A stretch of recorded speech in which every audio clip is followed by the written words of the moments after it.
Welcome everyone. It is 6:02 p.m. on Monday, September 18th. So I will call to order this meeting of the Winooski City Council. Please join us in the Pledge of Allegiance led by Deputy Mayor Thomas Renner.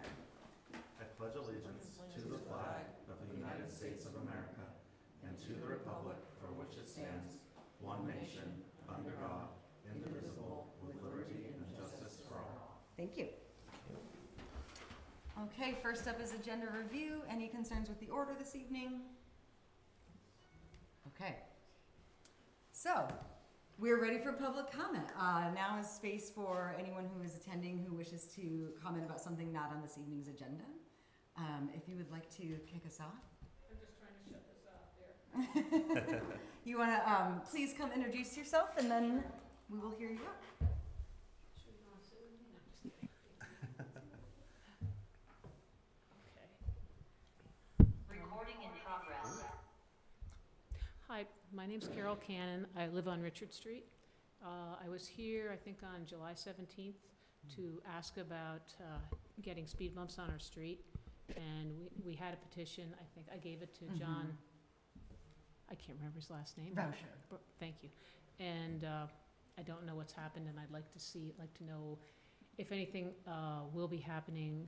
The police chief texted me or emailed me that they were going to put a speed cart on our street, and then apparently the speed cart is no longer, and they have to look into getting another one. So we've had police cars go down our street once in a while, but you know, it doesn't seem to make any difference. And of course, the cars aren't speeding when the police cars are coming down the street. I have neighbors, the Villamiers, who live at the corner, the yellow house that looks like it's cantilevered out over if you're at the end of Richard Street. And they were saying, what about, and since they're doing the painting of the lines, they could maybe put letters stop when you get to the stop sign. There's one on Berlin Street and one on Richard Street going down the hill.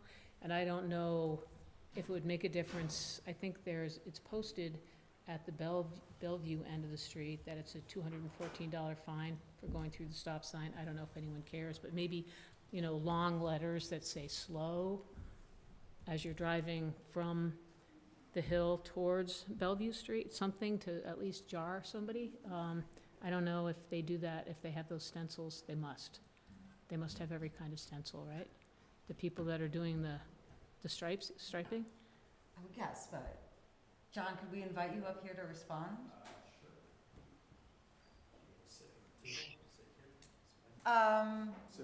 Yeah. That works. We have an extra microphone. Okay, you can use that one.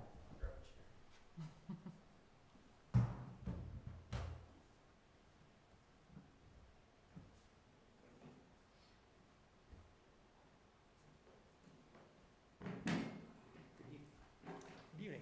Hi. So, yes, we received your petition. So the way we track it, so you're aware, on our city website, we have a list of all the streets where we've received traffic calming requests. Are you John Rauscher? Yeah. Okay, yeah. I only saw you this one Oh, time. yeah. Oh, In okay, person. nice to meet you in person. Nice Yes. to meet you. So we do track all the streets that we receive requests for. Mhm. So if you go on the city website under the traffic calming evaluation header, I think it's,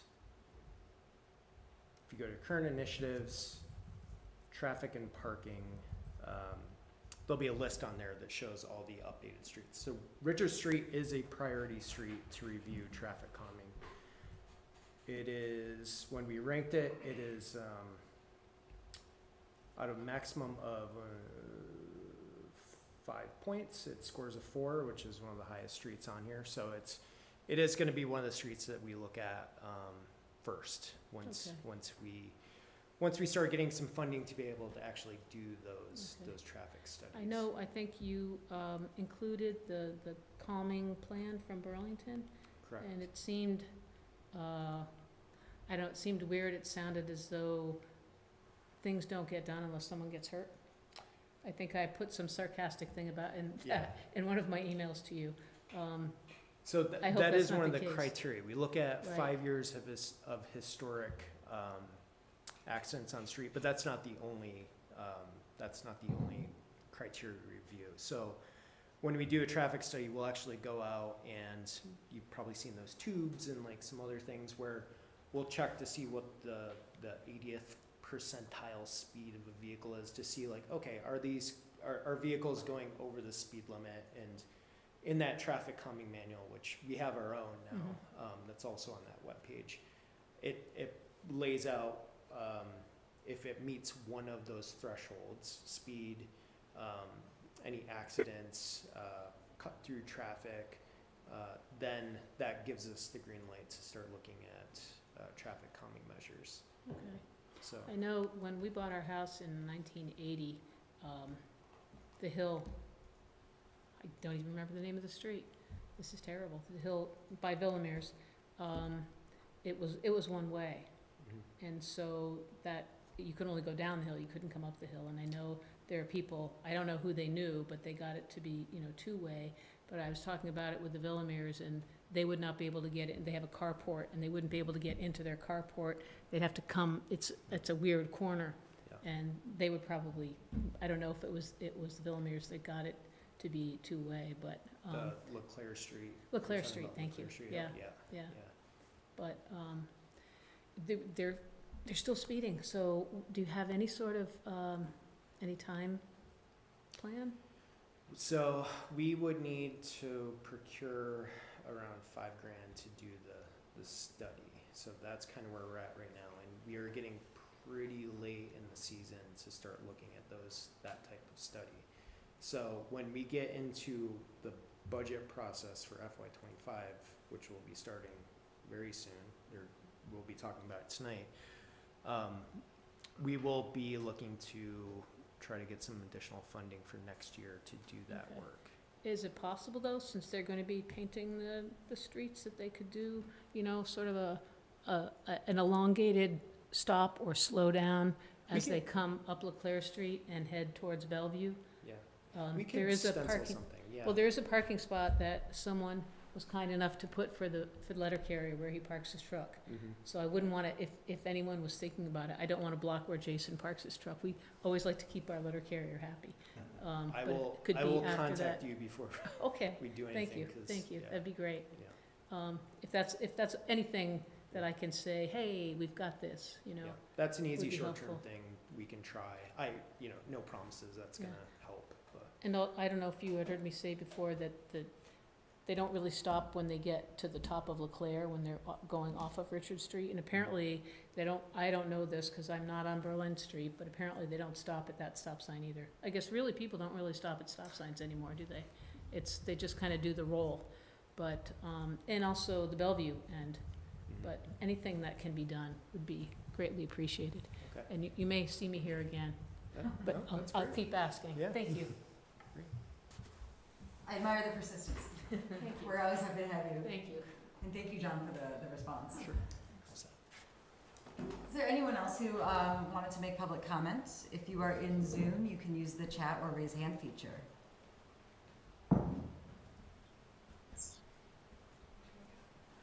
Okay. So next up is our consent agenda. We have our City Council and Liquor Control Board minutes from September 5, the payroll warrant for August to September, accounts payable for September 13, and another established certificate and agreement for 25 Winooski Falls Way. Any questions or concerns on the consent agenda? Do I have a motion to approve the consent agenda? So moved. Second? Motion by Thomas, second by Charlie. All those in favor, please say aye. Aye. Aye. Motion carries. Thank you. Council reports. Can I start with you? I have no updates. Excellent. Yes. I will share that our Finance Commission met since our last meeting to discuss our budget goals process and helped identify information that that staff is going to include in the memo for us as we have that goal setting conversation. Planning Commission, I've been sharing updates on their process of looking at a design review district for several months. That work has actually pivoted. So instead of a design review district, which we talked about before, where an area of the city would be set up to apply design review, in order to retain historic and cultural buildings. Staff has been able to find a new pathway where we would actually create a local historic register instead and apply that review only to specifically identified buildings instead of having to do an entire district. So more to come on their next meeting in October. And then finally, I'll share that Elaine and I met with the superintendent and school board president to coordinate on content for our shared meeting. October 11th, Winooski City Council will be joining the Winooski School Board for their regular meeting. Thomas. So I just wanted to thank everybody who was involved in Winooski's second annual Pride celebration. It was one of downtown Winooski's most attended events again. So thanks to everybody who came out as a vendor, who participated, who offered their artistic services. It was a really, really great event. And a big thank you to downtown Winooski and the city for organizing and planning. It was really, really, really great. Downtown Winooski will also be here tonight, so I won't give too much of an update outside of Blingo continues on Tuesdays. So check out downtownwinooski.org to know about locations and times. Thank you. Thank you.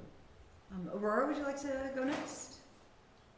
Certainly. So our next meeting of inclusion and belonging is not going to be until next month.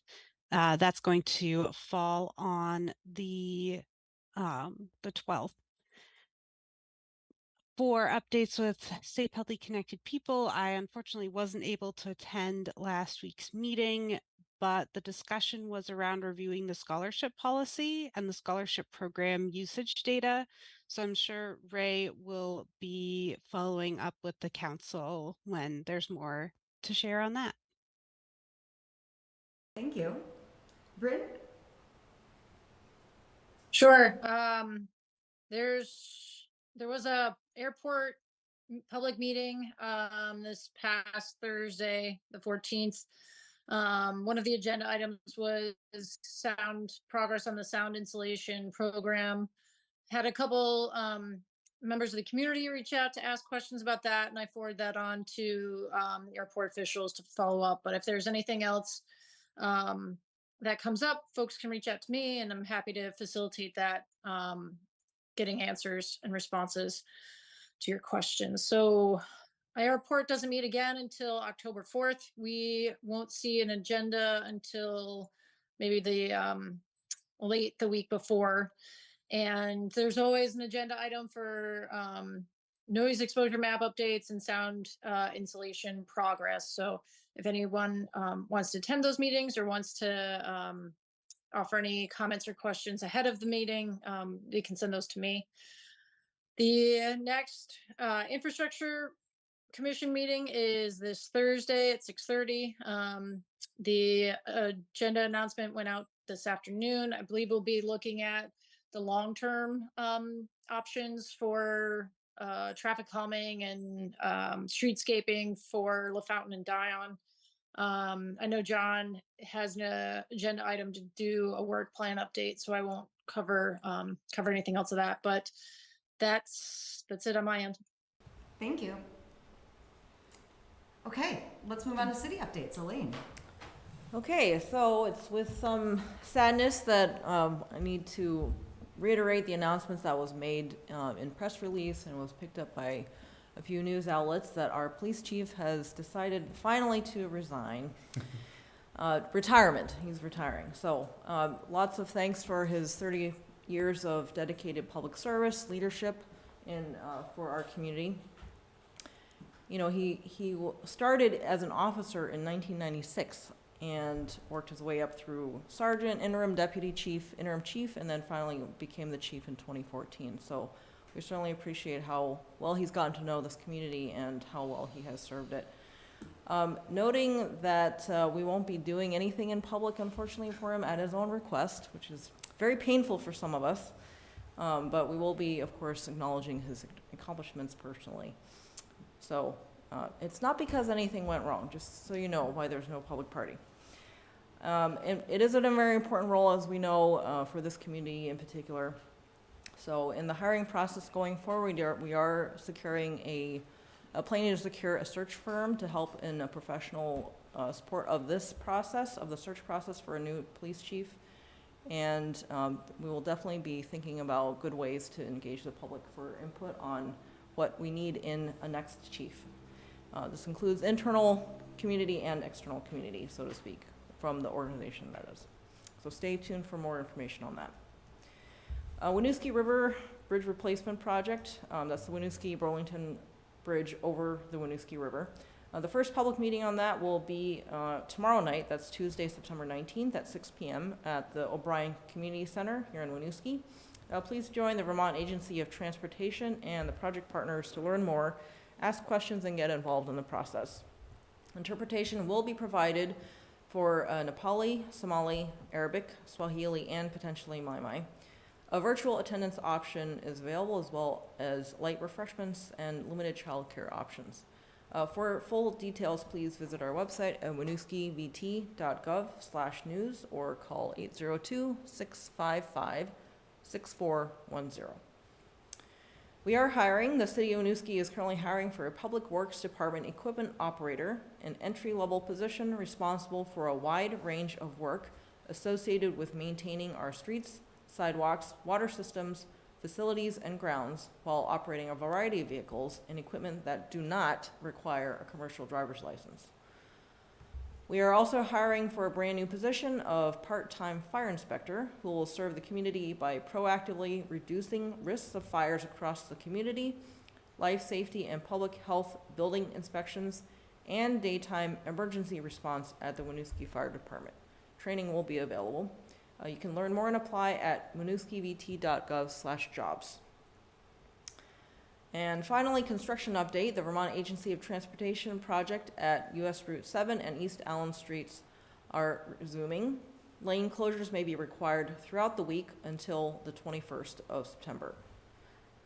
Delays may occur, especially in the evening hours. Work will be done at night from 7 p.m. to 6 a.m. Residents should expect increased lighting and noise during construction. Work on the expansion joints on the Winooski-Burlington Bridge is also scheduled to begin next week. Please anticipate lane closures and possible flagged traffic at this location. As a result of this work, delays might occur to your commute. Sign up for project updates at winooskivt.gov/news. Thank you. So we'll move into our regular items now. Item A, up for discussion or approval, are Inclusion and Belonging Commission appointments. Welcome, Jenny.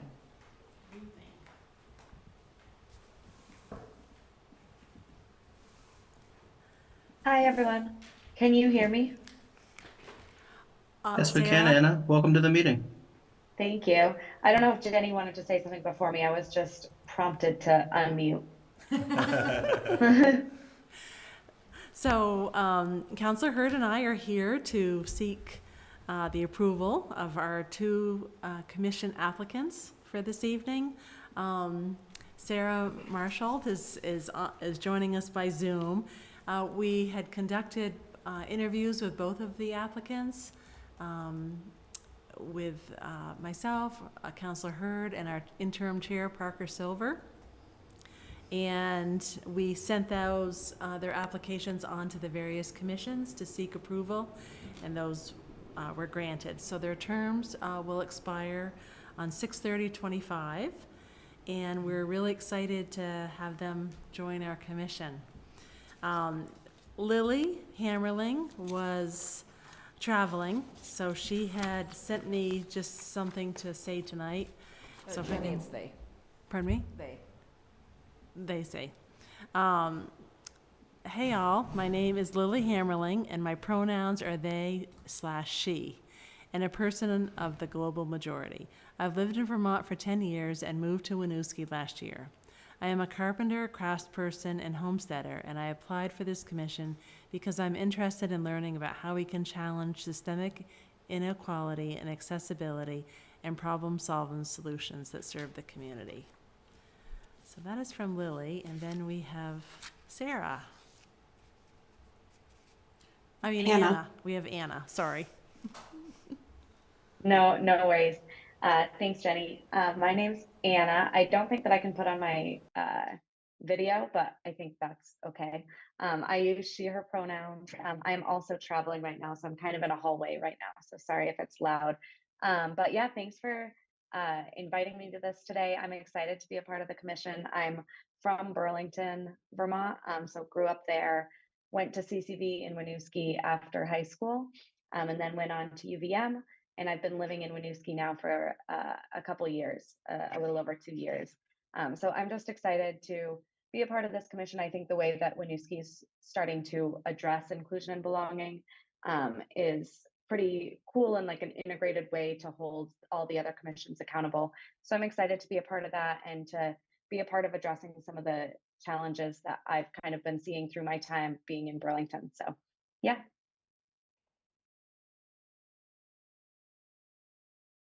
Your application and Lily's as well, a lot of really good experience. So we're excited to, I'll speak for myself, excited to have you and volunteering your time. Did anyone have any additional questions or comments? No additional questions, just thank you.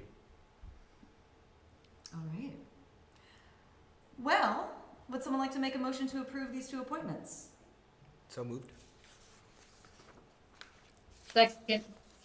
Motion by Charlie, second by Bryn. All those in favor, please say aye. Aye. Aye. Motion carries. Thank you. Thank you.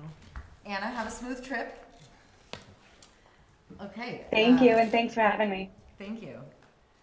We are on to item B, on for discussion approval, introducing amendments to Municipal Code Chapter 17 and set a public hearing date. Is Chief Audie on? He's Zoom? online, yes. Okay. I told him not to come today. Chief, are you there? Are you ready? Now we see you. Yes. Yeah, so good evening. This is the introduction after complete legal review of this ordinance update with the Public Building Registry. We had worked through the Housing Commission. We'd worked through several other pieces with the council in draft form. And again, there was no real changes in the legal review, just some general cleanup. In general, that's what most of the work in this ordinance was general cleanup and updating from the last time that we had visited the ordinances. Thank you. And to be clear, are you seeking a public hearing for both chapters? So 17 and I think 9 is the other one? No, We are seeking public hearing for just this chapter. Okay. Yeah, we're just beginning the legal review because of schedules this week with the other chapter. Okay. All right. Were there any questions from council on these edits? No. Are there any questions from members of the public? If I may. Yes. So we're asking council to introduce this so that it can be discussed at the public hearing. That would also be set today, hopefully. So when there's an ordinance change proposed, council has to formally introduce it to start the hearing process. I don't have my language handy for that, Elaine. Oh, What is the statement that you need one of us to say, please? I'm gonna have to look it up myself. Apologies, everyone. Yes. I think you can just introduce the by title. But if you want to wait like a minute, I'll look it up. We can wait in awkward silence. Indeed.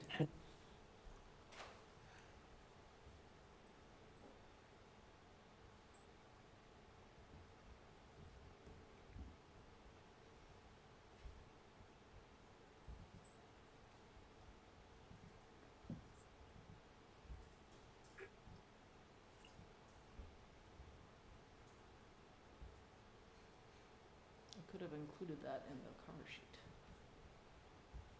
I also should have looked it up in advance.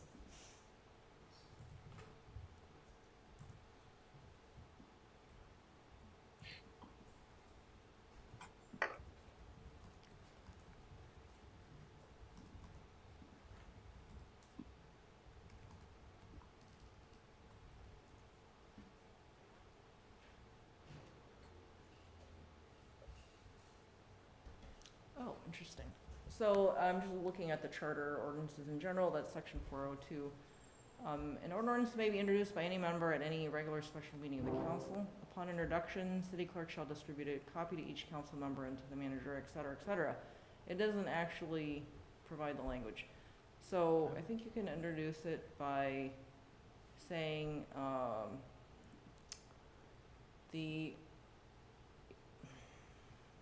Could we make a motion to introduce it and a motion to set the hearing? yes, exactly. Okay. Very well. May I have a motion to introduce amendments to Municipal Code Chapter 17, Public Building Registry? So moved. Second? Motion by Thomas, second by Charlie. All those in favor, please say aye. Aye. Aye. Motion carries. May I have a motion to set a public hearing date for October 2nd? So moved. So moved. Motion by Aurora, Second. second by Bryn. All those in favor, please say aye. Aye. Aye. Motion carries. Okay, Thank you, Mayor. thank you. Thank you, staff. Okay, we are now on to item C, the Chittenden County Regional Planning Commission Annual Report Presentation.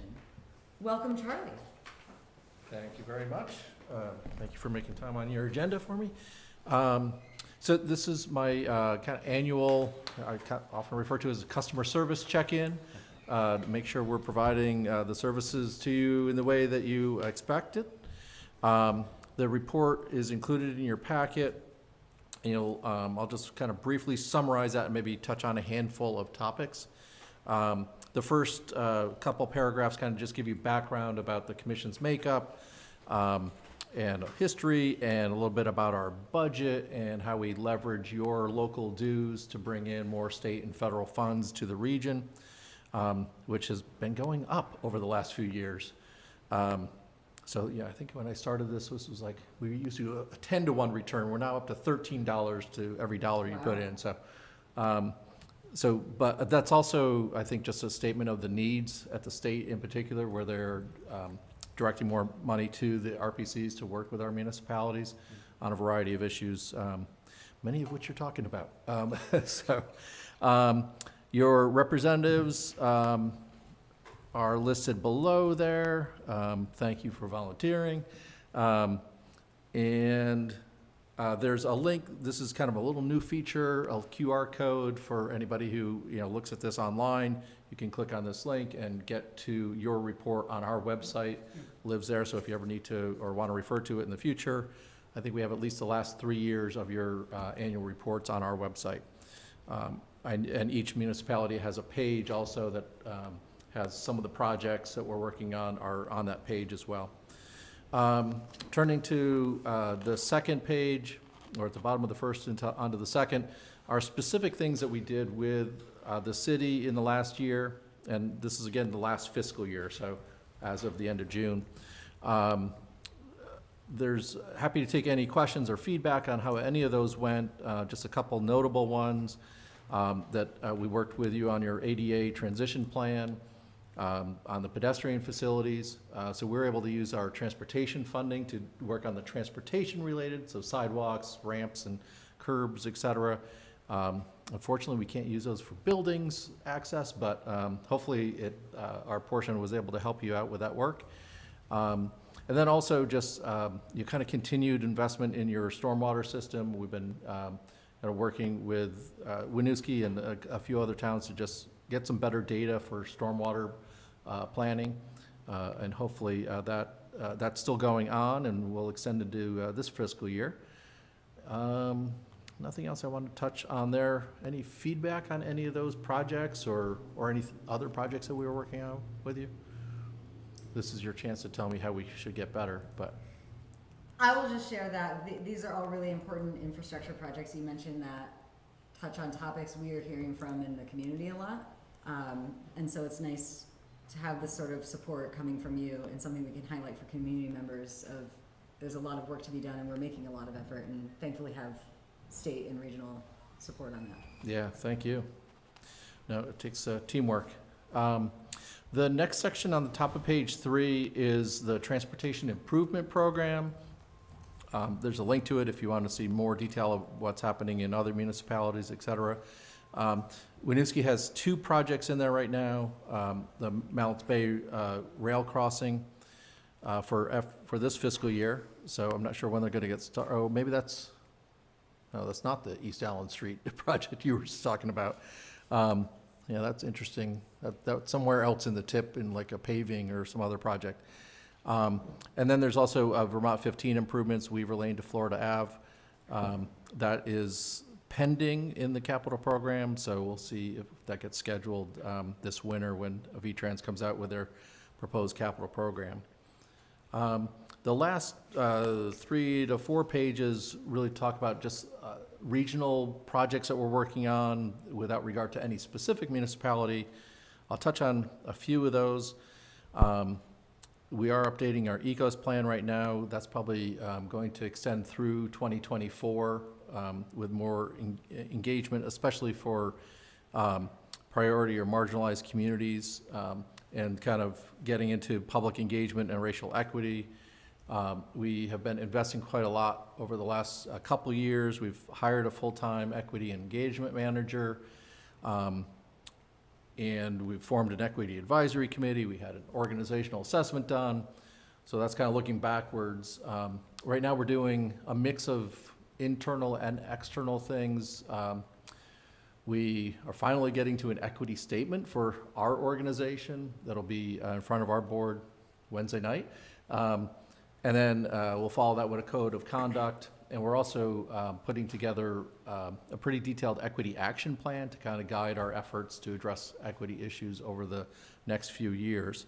Happy to take any questions on that. Other topics, we just completed a comprehensive economic development strategy.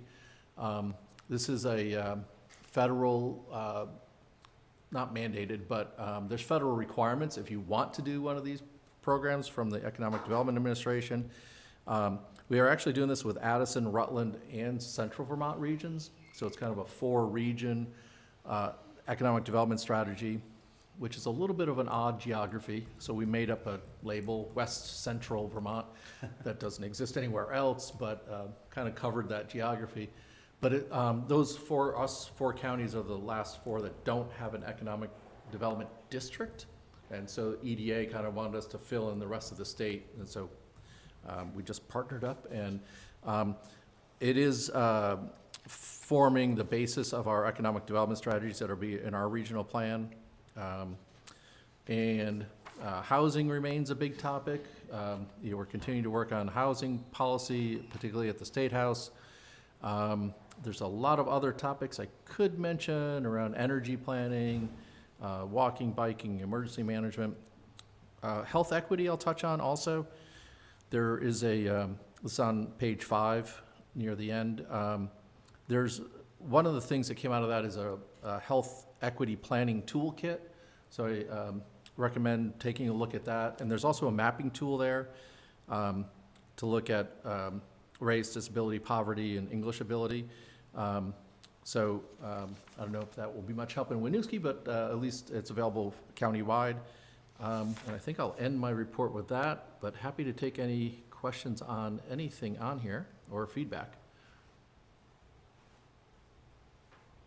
Charlie, do you know the timeline for the equity action plan that y'all are working on?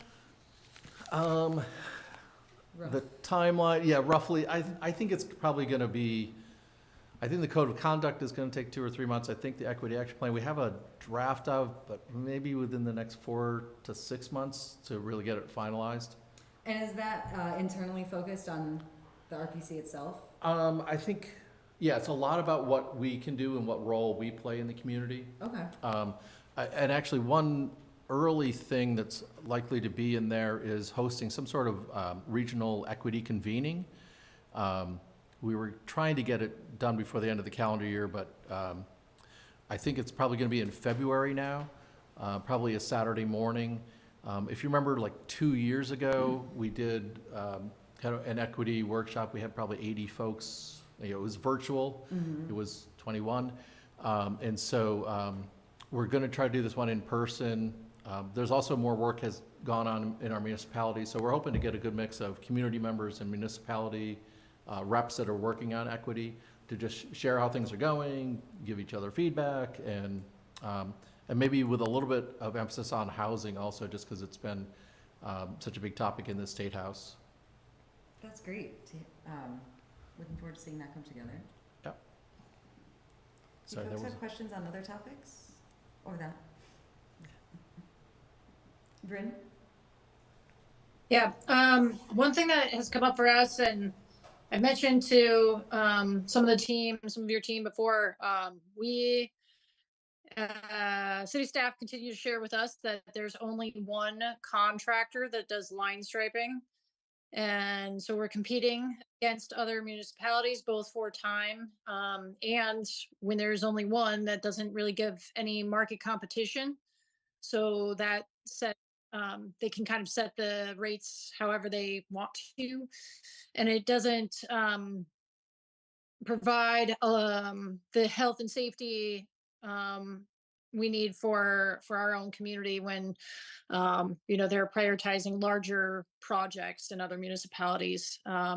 So it would be great if CCRPC could help navigate finding additional line striping companies and seeing what we could do to solicit more interest for those services in the area, even if it's for a limited time, attracting an out-of-state company, or even trying to offer some startup funds of some kind to encourage a new company to come to the area.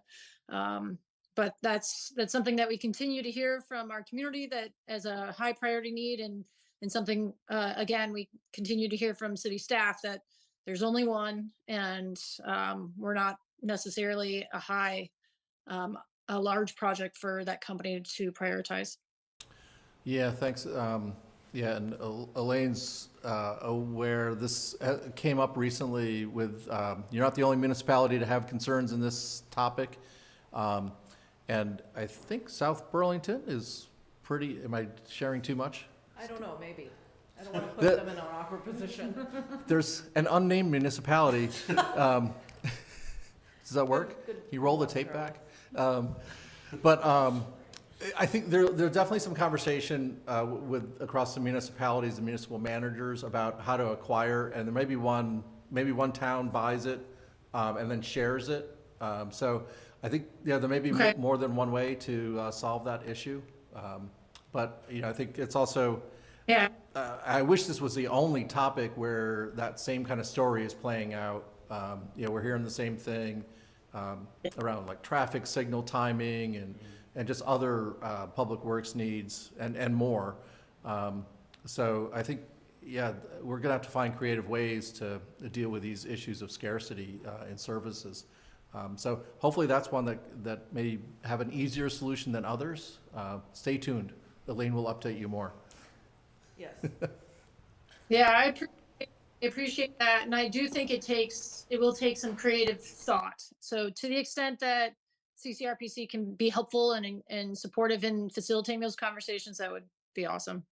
Thank you. Charlie, can I ask about the economic development strategy too? Sure. It's, it says in here that this will be used to make granting decision is called out. So is this more of a tool just for that, to figure out where to target funds, or would it be like a guidance that we could look at of maybe what we should be thinking about in our economic development? I think it's both. Okay. It does have some of that kind of policy direction and ideas, but it is, at one level, it is kind of a requirement to access specifically EDA funds. And so they ask, do you have a SEDS, is like the first question before they open up the door to funding. So it is really trying to open up the door to EDA funding in particular. And EDA has a very significant focus on addressing poverty. So I do encourage you to keep your eyes open for opportunities there, and we're happy to help with a grant application or anything else if you see an opportunity. and we'll do the same thing. We'll share if we see one coming across that looks like it might be something that the city could take advantage of. And EDA stands for? Economic Development Administration. Federal. Thank you. Yeah, right. It's federal. It's under Department of Commerce, and it used to not get a lot of funding, but just in the recent years, it's really gotten a lot more funding through Congress. So, I mean, who knows what will happen in the next month or two, but there is quite a bit of money there right now. So just to back up to Bryn's point earlier, I will say, I don't know if most people realize these things happen, but Charlie himself facilitates the Chittenden County Manager's Lunch, which is often where unusual or creative ideas take root, like the community outreach program. A service provided by the Howard Center for social worker co-response or standalone response to otherwise what would be law enforcement calls, that came about because of a lunch, one of the lunches. So, you know, he is doing that piece of community in a useful way. Thank you for that. Not everybody does it. Appreciate it. Good Yeah. form. I want to ask our representative, board rep, Mike O'Brien, if there's anything he wants to add. He is attending on Zoom.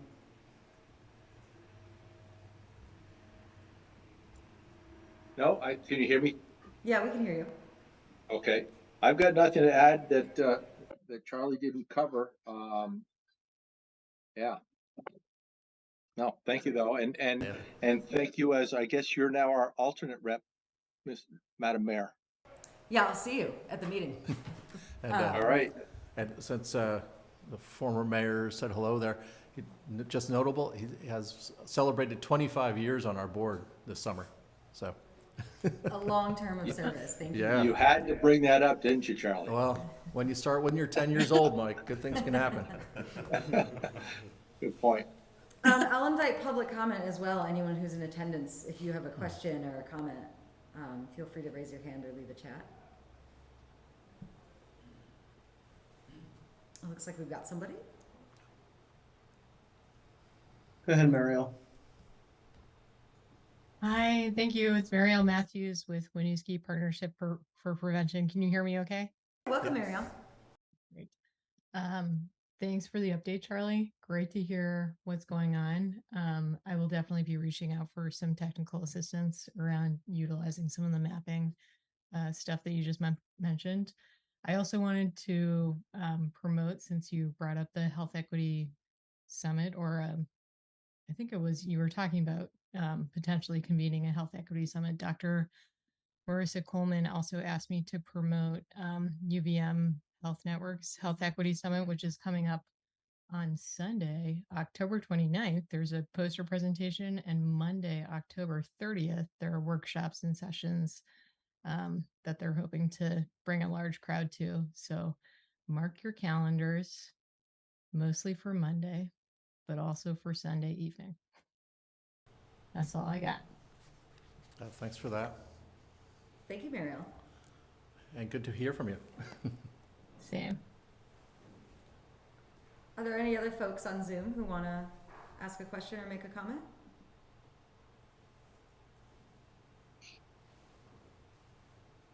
Anything else from members of council? All right, well, thank you as always, Charlie. Yeah, thank you very much. So we'll move on to item D, on for discussion, introducing the Chittenden County Regional Planning Commission Brownfields program.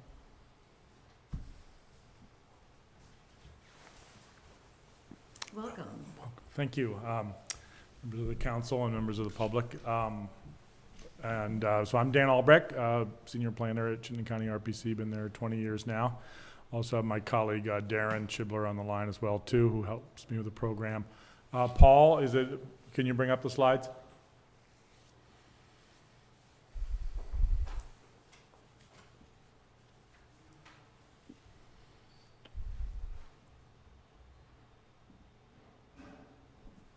Paul, are you there? Yeah. Oh, there we go. Great. Yeah, if you can go full screen, that'd be great. Okay, yeah, so I'm Dan, and that was Darren on the line there. So I'm going to brief you on the Brownfields program update, just talk a little bit about recent projects, our protocols, what it is we actually do and what we don't do. Next slide, please. So one key thing about Brownfields is it doesn't have to be a property that's actually contaminated. It's just a perception of such. And all. And then that's a key thing because a lot of the Brownfields work that is done, I mean, the high profile projects, big industrial areas are obviously dilapidated properties, but a lot of what takes place in Chittenden County, we're a growing area, there's lots of development activity by both the private sector and the nonprofit sector.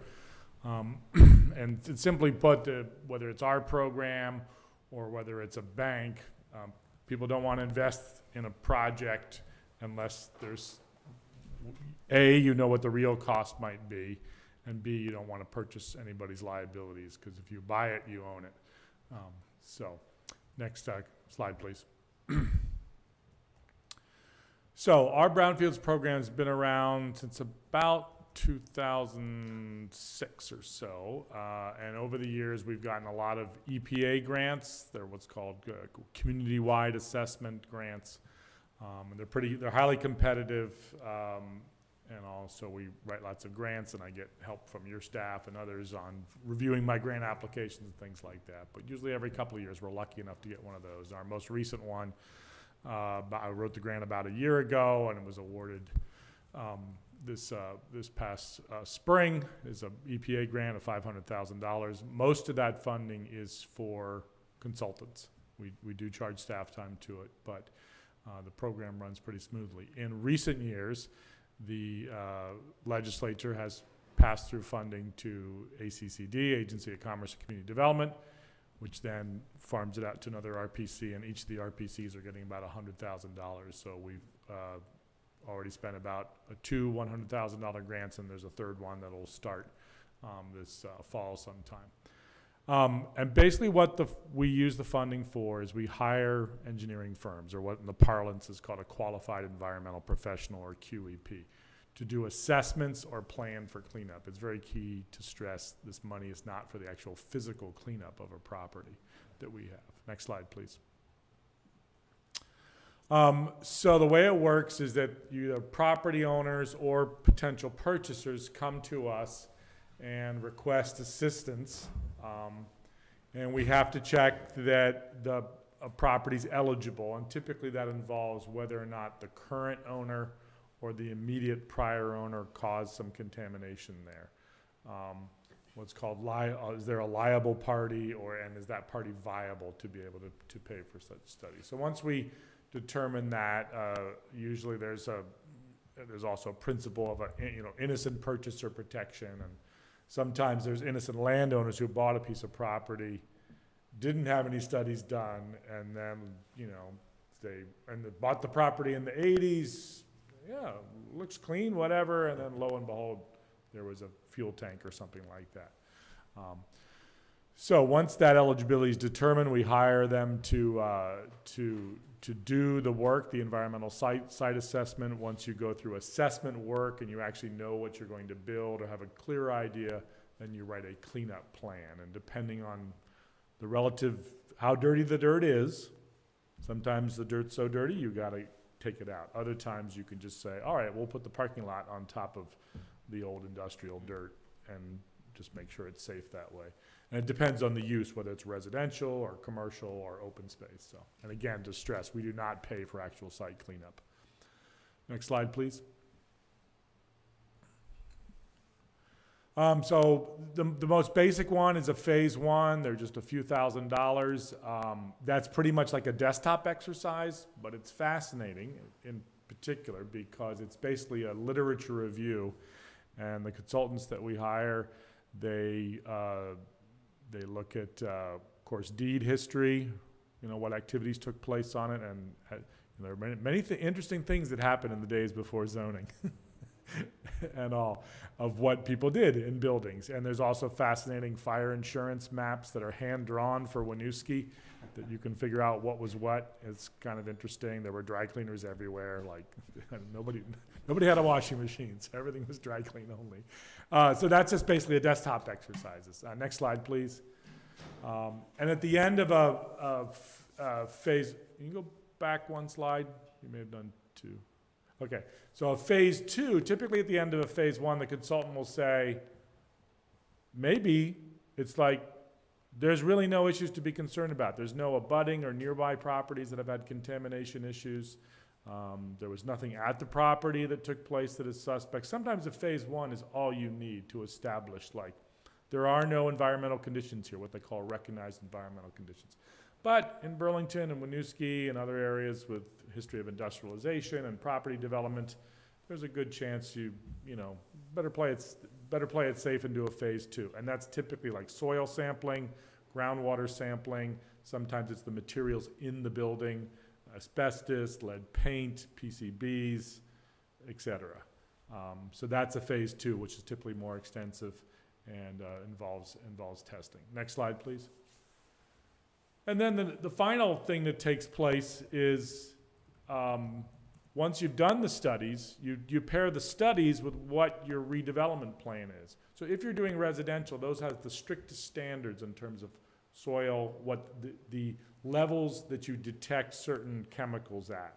So if it's residential, those levels are more strict than if it's commercial or an open space or a parking lot or something.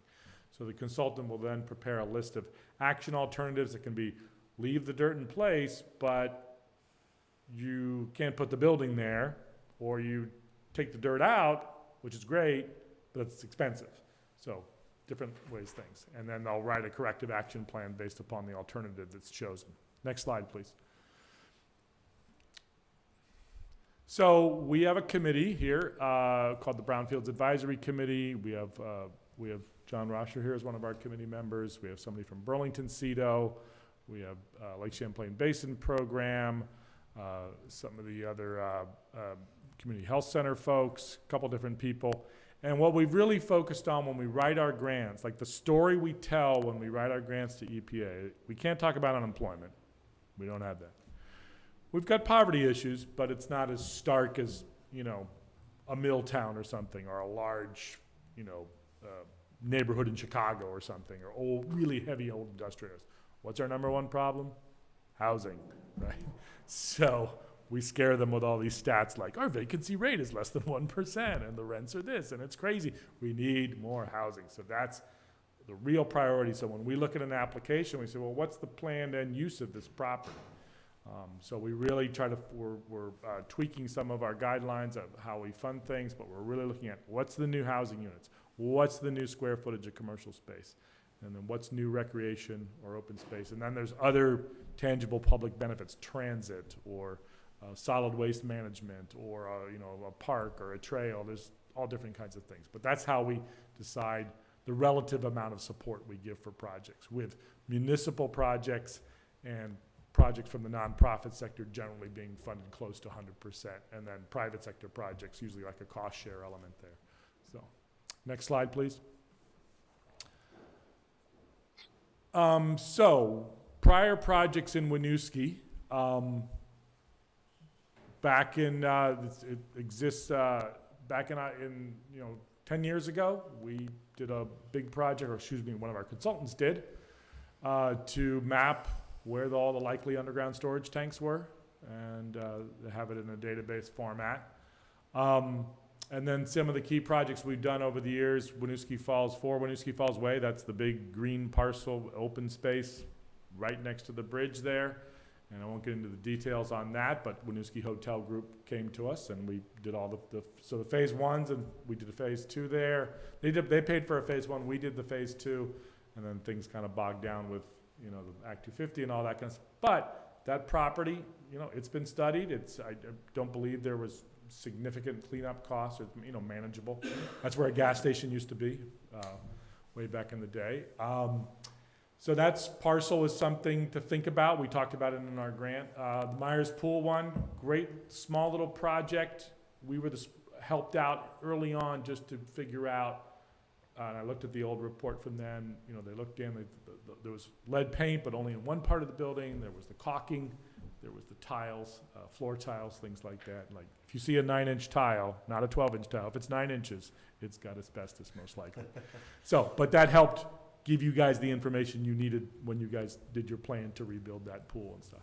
Lot 7D, of course, you'll hear more about that right after me from John. We helped pay for the phase 1 and then the corrective action plan on that project. And then one of the, you know, a great shining example of making zoning work with form-based code, and then we did the phase 1 for what used to be the Andes cars there. And so, yeah, 31 apartments. I mean, that's, so you're doing great work. It takes two things. You need brownfields redevelopment and you need to change the code, and things happen, lo and behold.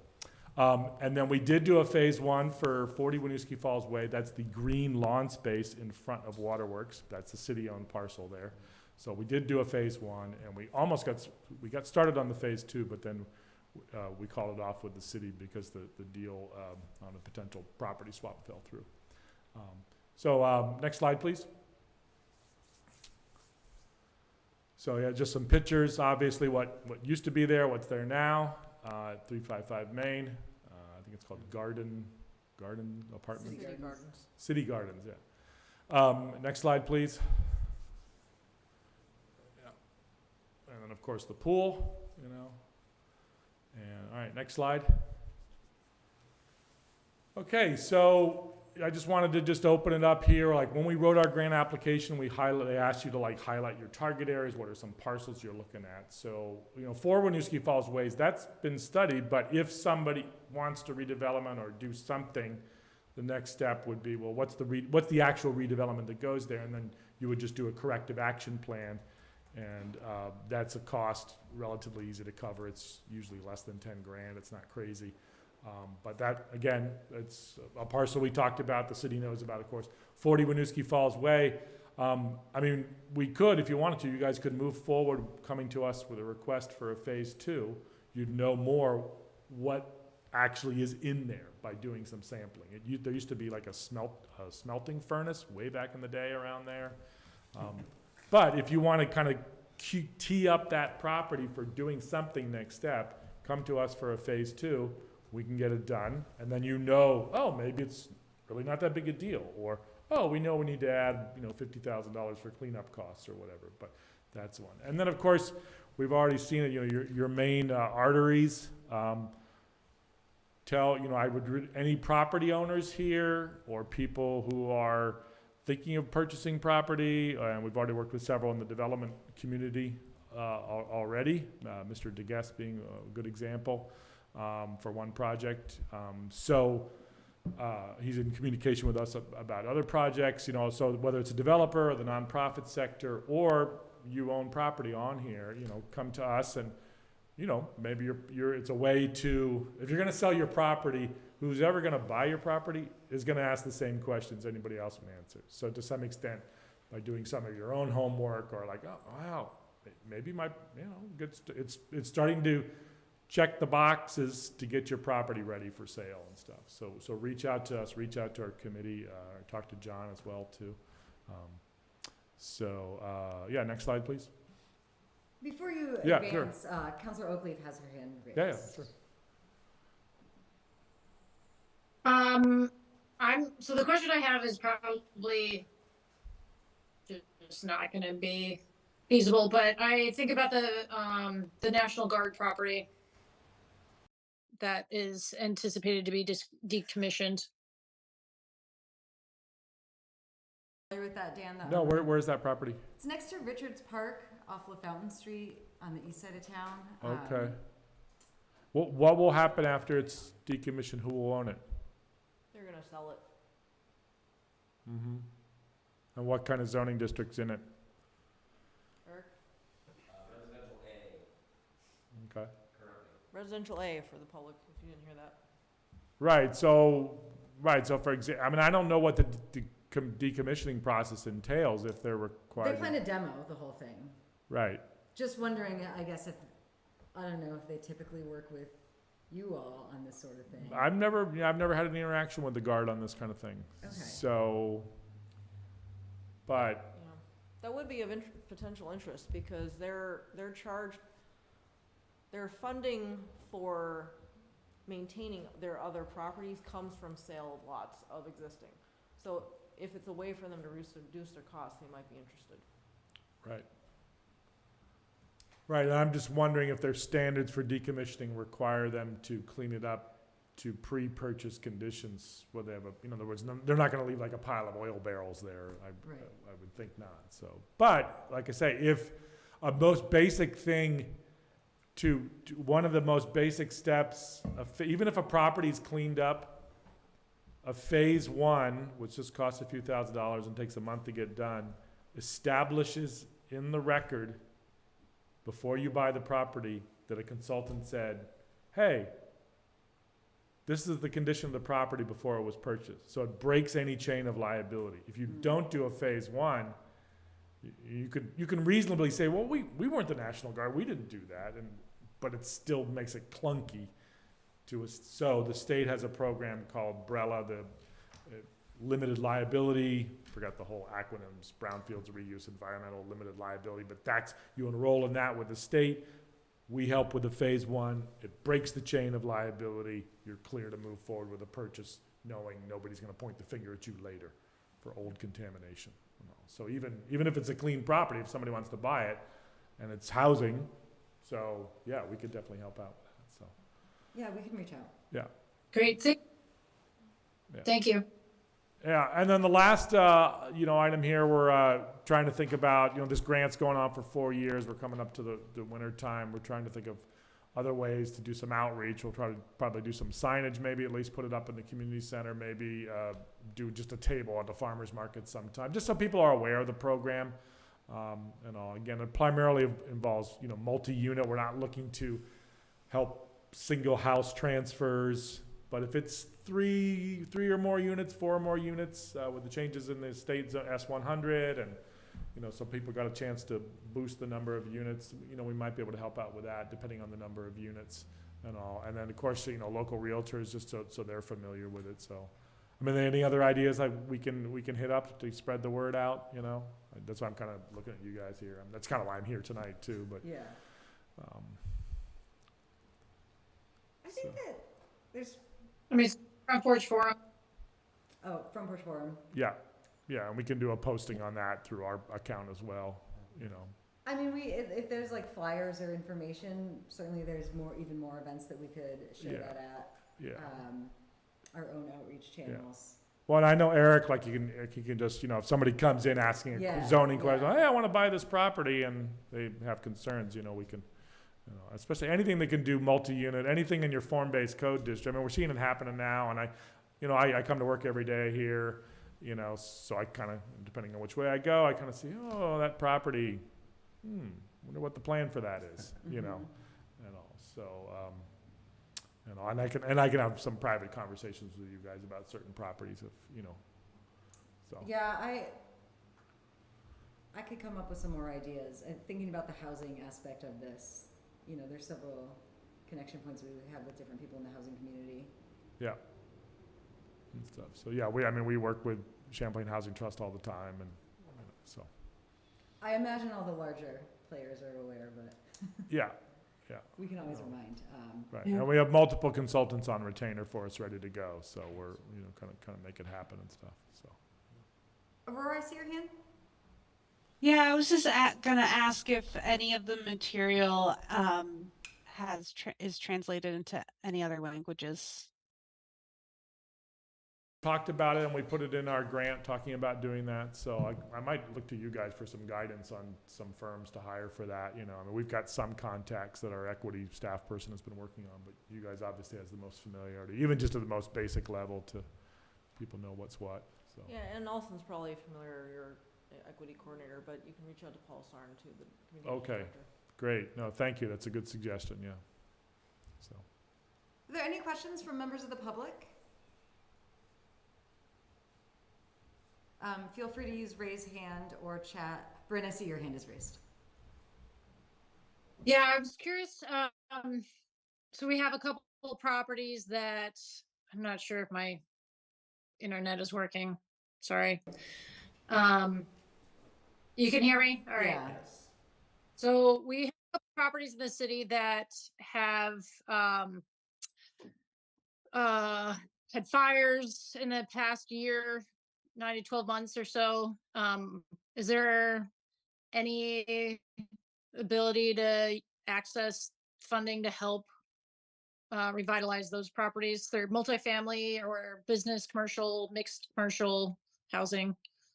I mean, one of the things that happens during the phase one is it's right, the consultant, in addition to doing a property record search, they always check with the fire department, any incidents there, and check with other, local residents or prior owners, prior operators, prior renters to the extent that they can. So that would be identified, and that would be, I guess if it was a building that was still charred or something like that, that would be part of the environmental assessment. Presumably there's some sort of cleanup ramifications of ash and smoke damage and all that kind of stuff. So that's all part of what would be called hazardous building materials assessment, which involves not only issues of contaminants, but issues of safety as well too. And sometimes our consultants will hire a subcontract with a structural engineer, how much of the building is salvageable. So again, if people are coming to any kind of multi-unit, 4 units or more, especially, that's the kind of thing we can help with, whether it's the current owner or a potential purchaser. That's awesome. Thank you. Were there any additional questions? Well, thank you for coming in, Dan. Well, thanks for having me. Appreciate it. I've heard of the Brownfields program many times, but now I think I fully understand it. Okay. All right. Thanks very much. Thank you. And thank you, Darren. Okay. We'll move on to item E, on for discussion or approval, the Winooski Falls East Lot 7D revised design approval. John, did you want to tee anything up before? Sure. Yeah. I see Bill and Doug are in attendance. Oh, great. Yeah, I'll do a quick intro. So this is kind of a housekeeping item, I would say. We've talked about a lot of the changes on this project, but I don't think you've actually seen it in sort of rendering form in a while. So back in March 2020, the City Council authorized the application of the Act 250 permit. And then subsequently, I think it was in June of 2020, City Council approved the design at that time, and then it went on to an Act 250 application and approval. That was back when there was a VIC component on the north end. So as you know, that has kind of shifted to housing given COVID and impacts there, and we've talked about that and sort of documented it in our agreements, but this is sort of the rendering form, so you can see the pre-picture of what it will actually look like. So we just wanted to get this in front of you and get any feedback, because this also plays into our local zoning permit application. So in order for Eric to sign off on the local zoning permit, there's a few to-do items that we have to do. One is make sure we satisfy Act 250, and then also, we have to go through our internal zoning approval process. And the council approved design is one of them. So we want to make sure you had a look at this again.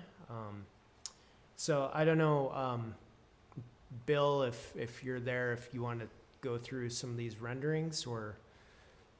I think that would be useful, because I think several of us maybe didn't even see the previous. Yeah, this is 2020, so we've been working at it a while. Yeah. Yeah.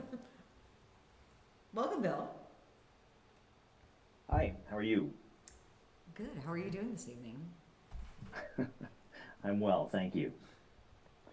So I don't know if I can share screens, but does that work at this point? I can do that and run through a couple of things briefly. Yeah, I got you Doug and covered, I Bill. Let's see here. It says that I've been disabled from sharing, so. Just give me 2 seconds, Bill. No worries.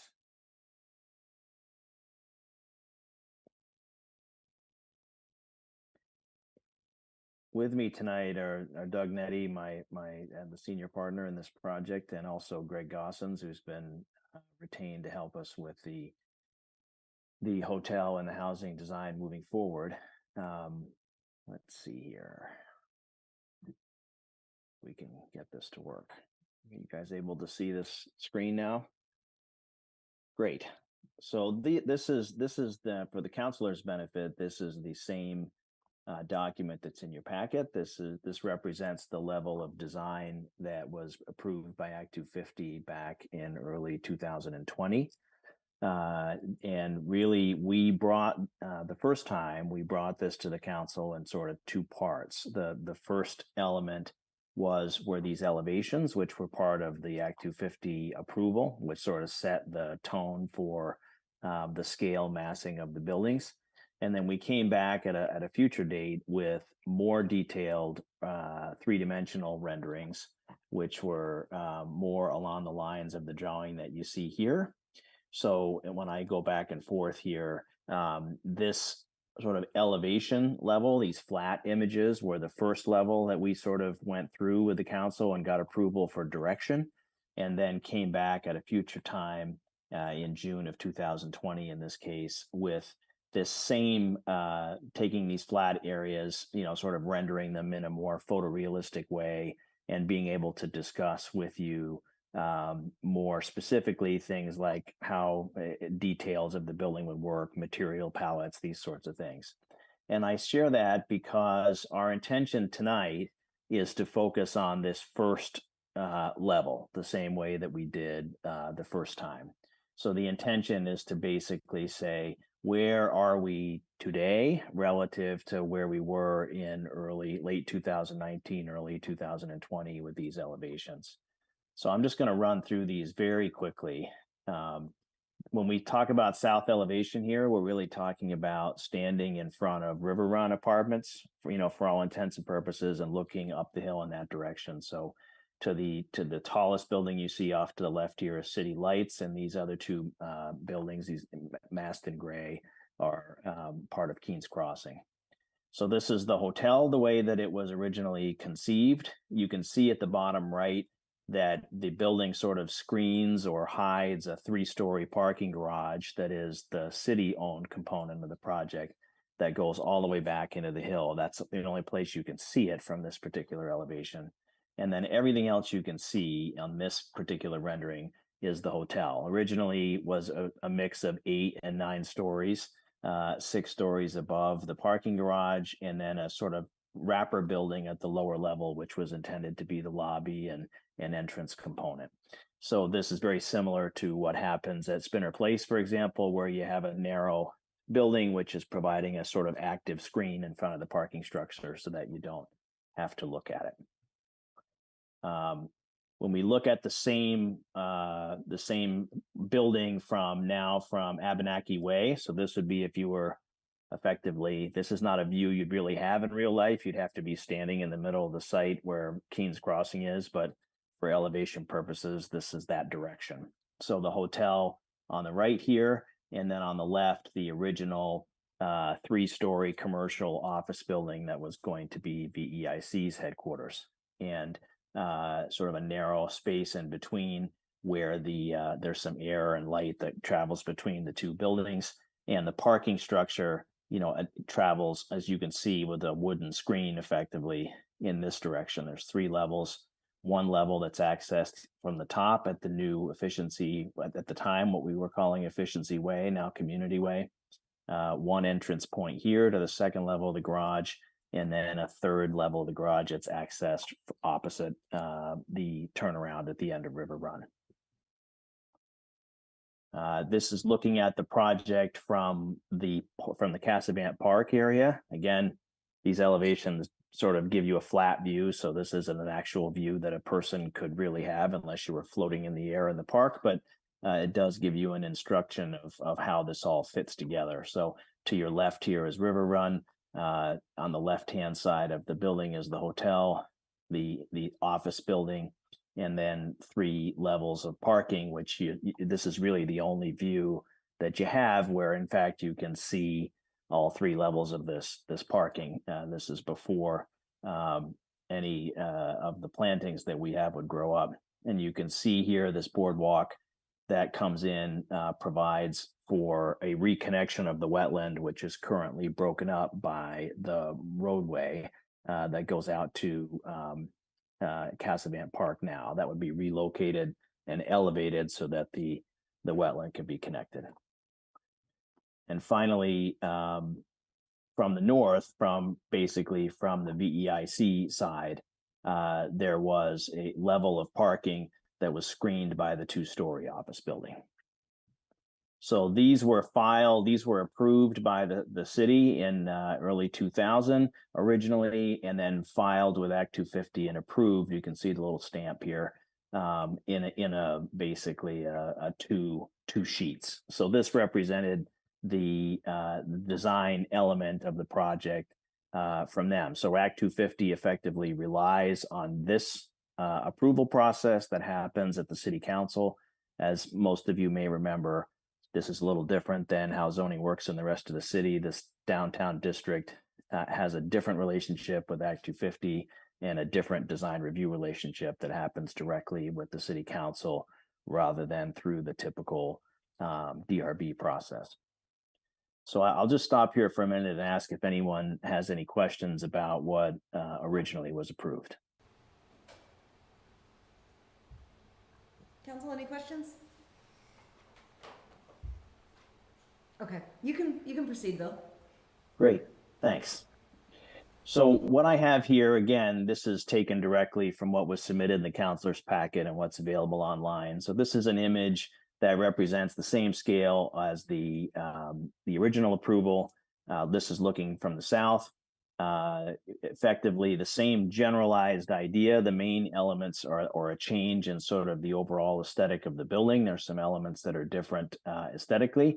We have one less floor on the building effectively than we had when we started. The original approval was for a 125 room hotel, and the proposal that we have, the current layout of the building provides for 115 keys. The lobby and sort of cafe elements happen at the ground floor level, including a little outdoor patio that stays as it was before along Abnaki Way.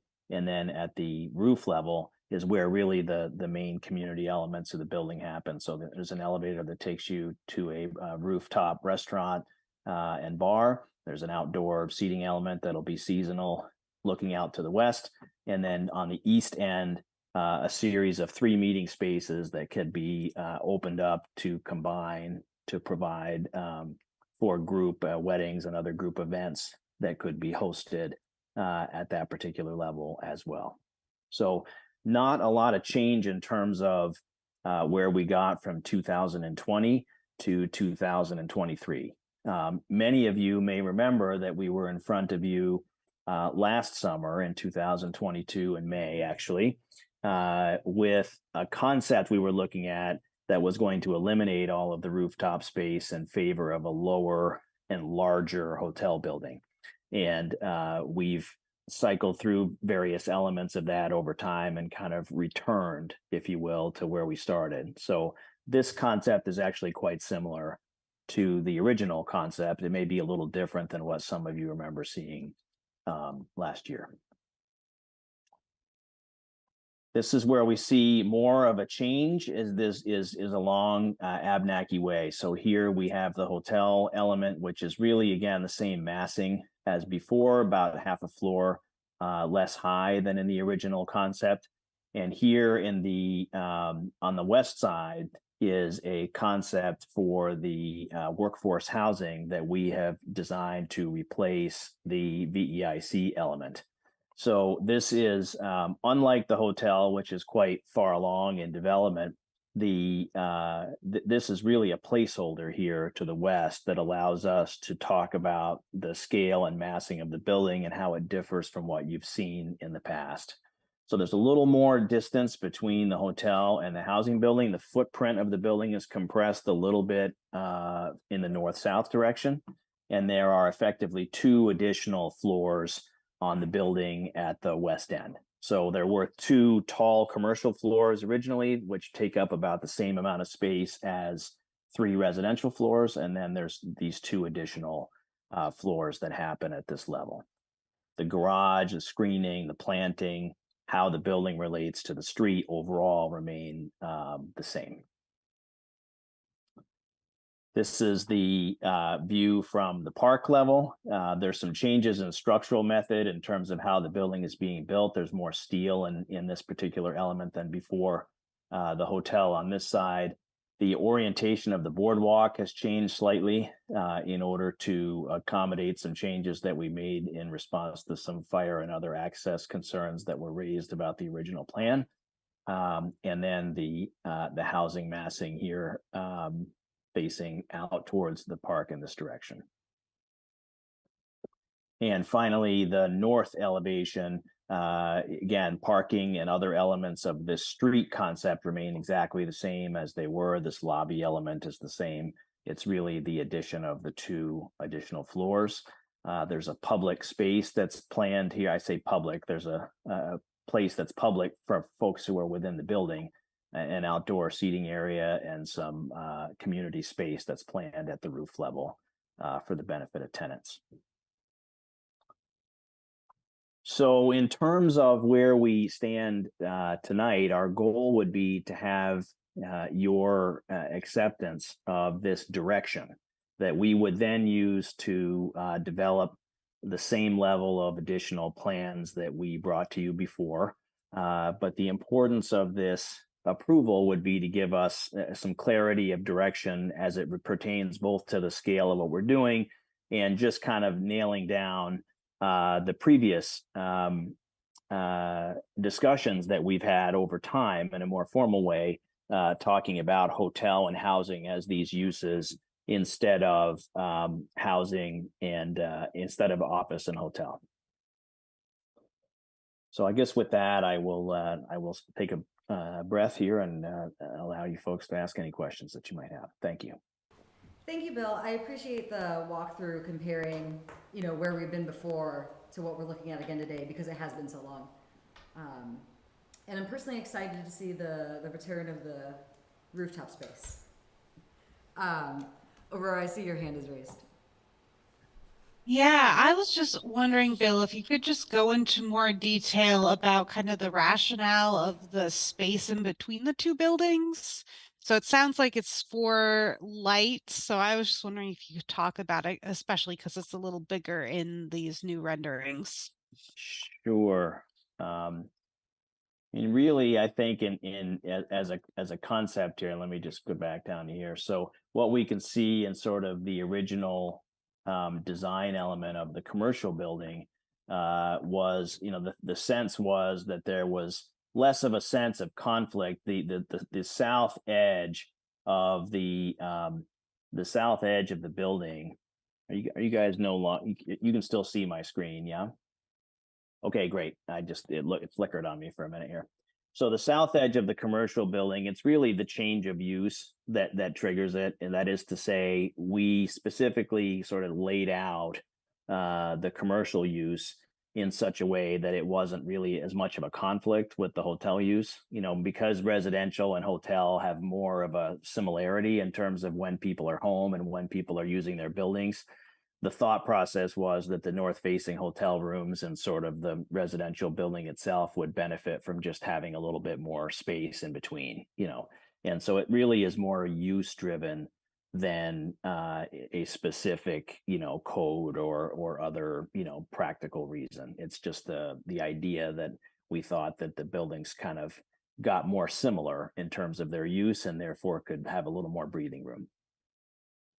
Gotcha. And does the change really affect the number of units you're thinking about for either building? It doesn't. The hotel effectively is in the same footprint as it was before, and by keeping and that sort of long bar, if you will, sort of a traditional double-loaded building, kind of wants to be the width that it is. Regardless of making it wider, wouldn't necessarily might make the rooms bigger, but it wouldn't create more of them. And that's also sort of an efficient way for us to build the structure. We had looked at the concept we brought to you last year was an L-shaped building that was lower. And the reality is that that's a somewhat less efficient layout for a hotel, so that this allows us to be a little bit more, a little bit less common area, a little bit more, utilization of space is a little higher. And the apartments right now, we're looking at somewhere between 80 and 85 apartments in this combined building.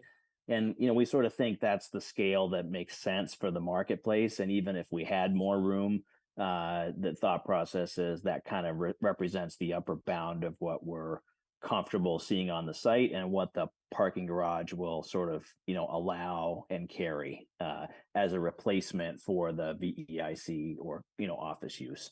So I don't think in neither case is the scale really affecting the, sort of density. It's just we have the benefit of creating the extra space, and so we did. Okay, thank you for that explanation. Sure. Do other folks have questions or comments? Yes. Bill, thank you for this. Thanks for showing us these renderings. I have to say, these renderings gave me the most amount of tweets I've ever received of people asking if that was a rooftop bar. So folks are definitely excited for that. So thanks for keeping it in the plan. And this may be too early in terms of my question, but do you have any ideas of when you'll break ground on the apartments, and also what the kind of final build date is for the hotel? Sure. Well, I mean, everything is, as you know, it's been a challenging couple of years in the construction business. So we're all trying to get our arms around how quickly things can happen. The hope is that, as most of you know, we've started some preliminary site work for the parking garage, and there's been some work going on already down there to remove dirty dirt and sort of move some utilities out of the way to allow the rest of the Brownfields work that was talked about a few minutes ago to have that particular work happen and get done here. So the hope is that by the construction of the parking garage has to lead the other buildings by about 4 or 5 months, because obviously the buildings are sitting on top of the garage. So there's a certain amount of structure that has to happen. But the hope is that as soon as the buildings can handle it, that is to say they're done enough to be able to build above, we can effectively start and continue with these 2 buildings. But Doug's here with me. I'm sure he could chime in as well. We have lots of great ideas about how we want to move as quickly as we can, but we have to sort of look at this one step at a time. In terms of having just broken ground on the garage, we need to stay focused on that until it's reached a certain point. But the design process for both of those overbuild buildings is, been re-engaged at 100% and is moving pretty quickly. Great, thank you, Bill. Bryn, I see your hand is raised. Yeah, thanks. I'm looking at the design with the garage and the open space. Is how how is that maintained seasonality with snow and ice for the top of the garage that's exposed? Let me cycle back. So a larger, one of the, it's not why we designed it this way, but one of the advantages of this redesign is that the footprint that's being constructed on here is a little larger than it was before. So there's a little bit less of the condition you're talking about, but there is a piece here of the overall building that is exposed to light and air. And we did work with John and Public Works to make sure that the clearances and other elements of the garage at this level were such that the city would be able to maintain that particular component in the same manner as, let's say, the 7th level of the garage next to VSAC that is also similarly, open to light and air. So I don't want to step on too many toes trying to describe how John maintains that and his staff, but I know that that's been an ongoing concern to make sure they can get the appropriate equipment and what have you in there. Okay. That level 3 section, we've sized that clear height so that we can basically run a Bobcat and some of our larger trucks to do snow clearing when needed. We even looked at one point trying to cover that space, and it wasn't feasible or affordable. So the structural engineer even, started pricing that out, and unfortunately that didn't really work with the project budget. So, but that is the one level that's it's got some expanded height to allow us to move some snow around. Okay, it's subtle, but I think I can kind of see it now with a closer look at the rendering. Next question. So I share Councilor Renner's enthusiasm for the update, and I am also curious. There's some really great design elements on the west, the south, and the north side. I'm be curious to see if there's any ability to include some more design elements for the east, so that either it blends in maybe a little bit better with the natural surroundings, or if there's like something to consider as you kind of get further down the road with complete development, like a larger mural similar to a wrap that a building wrap that might just bring a little bit more some community art to the city, something that could be attractive for that space. I think that's a really interesting idea. I know that we've talked at some length about also the south facades of the housing building as being an opportunity to create some interesting dynamic, artwork, some things, so that folks who are looking out the north windows of the hotel are looking at something other than a blank wall, for example. So I'm sure that that there's no reason in my mind that conversation couldn't carry over to some thoughts. I think the challenge with the elevation that faces out on the park is always the conflicting idea of trying to come up with something that draws attention to itself versus, as you say, something which kind of wants to fade away. And Sure. in this case, because it's an urban environment, and one way or the other, you're looking at a facade of a building as you are walking back from the park. It's a somewhat limited viewpoint. Most of the time, people are seeing it going. It's a very limited view from the interstate, so you're basically in the park if you're seeing it. And so my first reaction to those things is to try to mute them and kind of keep them simple. But I'm sure that one of the reasons we have Greg with us tonight is to make sure that he's heard firsthand any ideas that you've got, so that we can look at them more carefully as we keep going. Yeah, I understand. I'm just thinking, either blending in, if that's the best option, or again some community related art that could just emphasize the value that the structures are bringing to the economic development aspects of the community. Yeah. Well, I think either of those things could work, and they both make some sense. So I appreciate the comments. Sure. That's it for me. Thank you for providing an update. We have a couple folks on Zoom. Is there any public comment or question for tonight?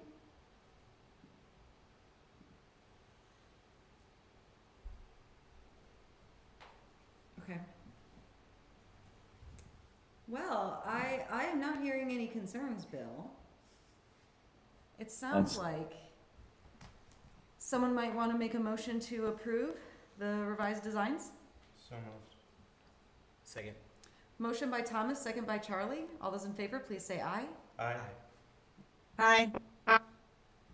The motion carries. Thank you so much. Thank you for your time, folks. We appreciate it. Exciting progress here. we're excited to be seeing machines moving around. All right. It is 7:36 p.m. I would like to call a 5-minute recess before we move into our next item. So we will reconvene at 7:41.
do we have everyone online? Excellent. Calling us back to order at 7:42 p.m. We are on item F, our strategic vision goal area update for municipal infrastructure. Welcome back up, John. Great, thank you. So this is our first report out of the 2023-2024 work plan. So we have 6 items, and 3 of them are pretty massive initiatives that we've been working on a long time. So don't be fooled by the short list. So the items are the Abenaki Garage, Main Street, Winooski River Bridge as all must-do items, big capital projects, and then there are some planning studies and infrastructure discussions below that. So go through these briefly. Abenaki Garage, I think we just covered that pretty well, so not much more to add on that project. Actually, the one thing I will say, so Bill did mention there's some work going on right now. So the construction work that's happening currently is related to the Brownfields soil remediation work that was partially covered earlier. So that is the corrective action plan work where we're excavating some of the contaminated soils and prepping the site for the future garage. So yeah, very cohesive agenda tonight. The second item, Main Street, so some pretty big news on this project. We opened bids on August 23rd. We received 3 bids from pretty well-known contractors in the area. The low bidder was Kubricki Jointa, who are actually, they've been doing some V-Trans work in town recently. Their bid was $22,654,000 and some change. So a little bit higher than our engineer's estimate. So we updated our engineer's estimate right before bid.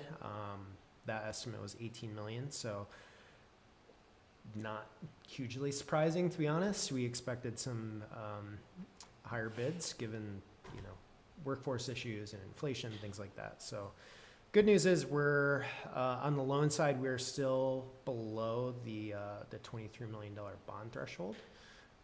So we are working currently with our funding partners, USDA, Vermont Agency of Natural Resources, to review potentially some additional loan dollars from the funds that were obligated by USDA back in 2019. So the really great news is that we are still holding a 2019 obligated loan that we received from USDA. So very good interest rates that we have for the project right now.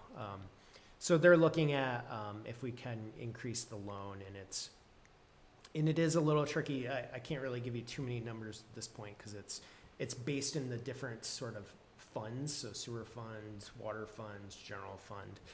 So we're hoping to come back to you in October and present sort of the funding package for the project. So that is our big task right now. We are also working through some value engineering. This isn't typical, but we had a meeting with the apparent low bidder to discuss some potential items that we could reduce or eliminate from the scope that wouldn't, necessarily detract from the overall project, and they were receptive to that, so very good news. So combination of things, trying to potentially lower the cost and procure some funding. So the other note on this project is as of yesterday or day before, we received a $1 million tree grant through the USDA. I think it's the USDA Urban and Community Forestry Program. So that's really great timing because we're going to need some additional dollars on the project. So that would go towards the streetscape or street tree scope of the project. So planting of the new trees, and we talked about the silvicell system that will, help promote tree growth and some of the structural soil. So really good news to get that award. So we're starting to work with those folks to see what the grant requirements are. John went through some headache to get that one for us, so kudos to John. I gotta say, it was one of the easier grants. So I will, yeah, surprisingly. Relatively speaking. Yeah, we'll see what the next level of, the hard part is like jumping through the hoops of the grants sometimes, but yeah, no, we're very excited to get that. Any questions on Main Street at this point? Nothing from council. Winooski River Bridge, as Elaine mentioned, there's the large public meeting. Sorry, I see Bryn's hand, just. Oh, sorry. Yeah, John, if you could just elaborate on the term of art value engineering. It's not something I'm familiar with or something I've heard before. Yeah, it's a fancy word for saying how do you reduce the cost of the project? What can you cut out? So we're looking at items, for example, some of the light pole prices came in much higher than we expected. So can we use a different light pole option? Or there's some stormwater improvements that we might be able to modify to make it less expensive. So yeah, it's just a fancy term we use that make it cheaper. Sure. Yeah, I guess you kind of were touching on the question behind the question, which was, what are you looking at for value engineering elements? Yeah, a lot of the underground work is sort of set in place. There's not much scope we can reduce there. So utility, I'm speaking about utilities like water mains, sewer mains, stormwater lines. There's really not much that we can change there. So we are looking at some of the streetscape features. So one example is tree grates were really expensive, like $500,000 expensive. So that's an item where we may be able to remove some of those tree grates and just use mulch. And it's actually probably a lot easier to maintain. So, and I think that works with our grant as well, because we didn't expect that value to be that high. We expect it to be like $100,000. So that's one item. As I mentioned, there's a kind of an odd stormwater. We had to get a stormwater permit for the project that was a gravel wetland that's kind of in the median up by Colchester. It's not very maintenance friendly, and it'd be a really difficult feature to maintain. So we are working with the state right now to look at, can we do something different that's less expensive, like pervious pavers or something along those lines, and not have to build this pretty complex gravel wetland in the middle of the street. So like a bioswale, is that what you're referring to? Yeah, it's a little more intense than that. It's a full-on sort of gravel wetland system, and we think there might be a better, less expensive option that'll be much easier to maintain. Okay. All right. Thank you. I appreciate it.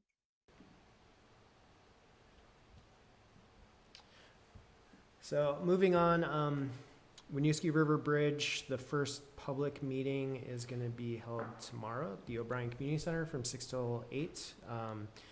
So that'll be our first sort of public kickoff of the project scope. As you know, it's very early phase. So this meeting is more about introducing the project to the public, getting feedback, and kind of incorporating that into future design work for the bridge. It's still very concept level at this point, but we want to start those discussions early. So that'll be a great conversation, and looking forward to what feedback we get tomorrow night. John, will that meeting include some history on like the alternatives considered and what was selected? I believe so. So it'll definitely lean on the scoping study that was done like 5 years ago, I believe now. Because that is why we're here at this point, is we use the scoping study, and they looked at a few of those alternatives. So yeah, I'm trying to remember. I've seen sort of some draft slides, and I think they go back to that. So I'll take a look and make sure they're covering it tomorrow night. I'm just thinking about scenarios where folks suggest an idea, but like it was already considered and didn't work out well or something, to like Yeah. kind of get ahead of that. Yeah, okay, good point. But I'm sure the presentation is pretty well set, so I'm not asking for any. Yeah, so hopefully a good turnout tomorrow night. It'll be, should be interesting to get everyone's sort of take. It's obviously like, it's gonna impact a lot of folks, so, you know, we're gonna have to balance everyone's sort of needs, whether you bike across it, walk across it, drive across it, so. And this will be the first of a few public outreach meetings we'll be having, so keep an eye out for some additional ones. I put a link in the memo for the launched webpage that we have for the project, similar to the DDI Exit 16 project. John, talking of that project, do you know if that will be finished before the bridge project starts? Or are they both gonna be happening at the same time? Yeah, so Main Street and the bridge, you're saying? Or, Sorry, yeah. the Diamond Interchange. Yeah, so the double diamond interchange, they just finished up the sort of phase 1 work. Yeah. The phase 2 work, which is the main work, hasn't been bid yet. I think there's some, I don't know if it's legal issues or what, but so it's unclear how those schedules will line up. Okay. It could get really messy. As you were just traffic saying, you know, wise, it's yeah. gonna impact people. I was like, we're impacted at the top and the bottom. Yeah. It could get pretty interesting. Yeah. So I suspect that the Exit 16 work will be completed, I would hope, prior to us getting into the bridge project, which is like 2026. Because it's down the road, 2027. right? Yeah, unless something really jams them up on Exit 16. So then the other ones are more of the planning, scoping, finance items. The Winooski Bike Ped Master Plan is ongoing. Eric is leading that charge with CCRPC through that grant-funded program. I believe they're starting to talk about some potential projects and sort of digesting all the public feedback that they have received so far. As you've noticed, there's a lot of notifications and signs and ways that you can provide feedback. So now they have to sort of process all that data. And then base infrastructure financial needs, we will definitely be talking about that FY25. That's kind of the point of the budget. And then the same with the LaFountain Dion scoping study. We are, as Councilor Oakleaf mentioned, we will be continuing that discussion at our Thursday commission meeting, where we're going to look at some potential long-term alternatives for that corridor. We talked about some short-term, low-cost options last time, and now we're getting into sort of, hey, if we can reconstruct this, what will it look like? All right. Any questions from council? Or from, if you're attending via Zoom, member of the public want to ask a question or make a comment? Remember, you can use the raise hand feature or the comment box.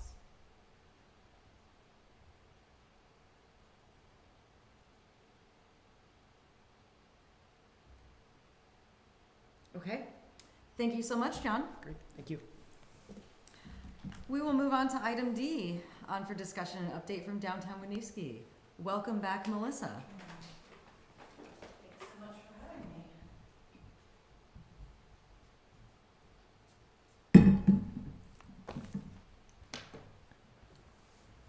me. For those of you that don't know me, my name is Melissa Corbin, and I am representing downtown Winooski.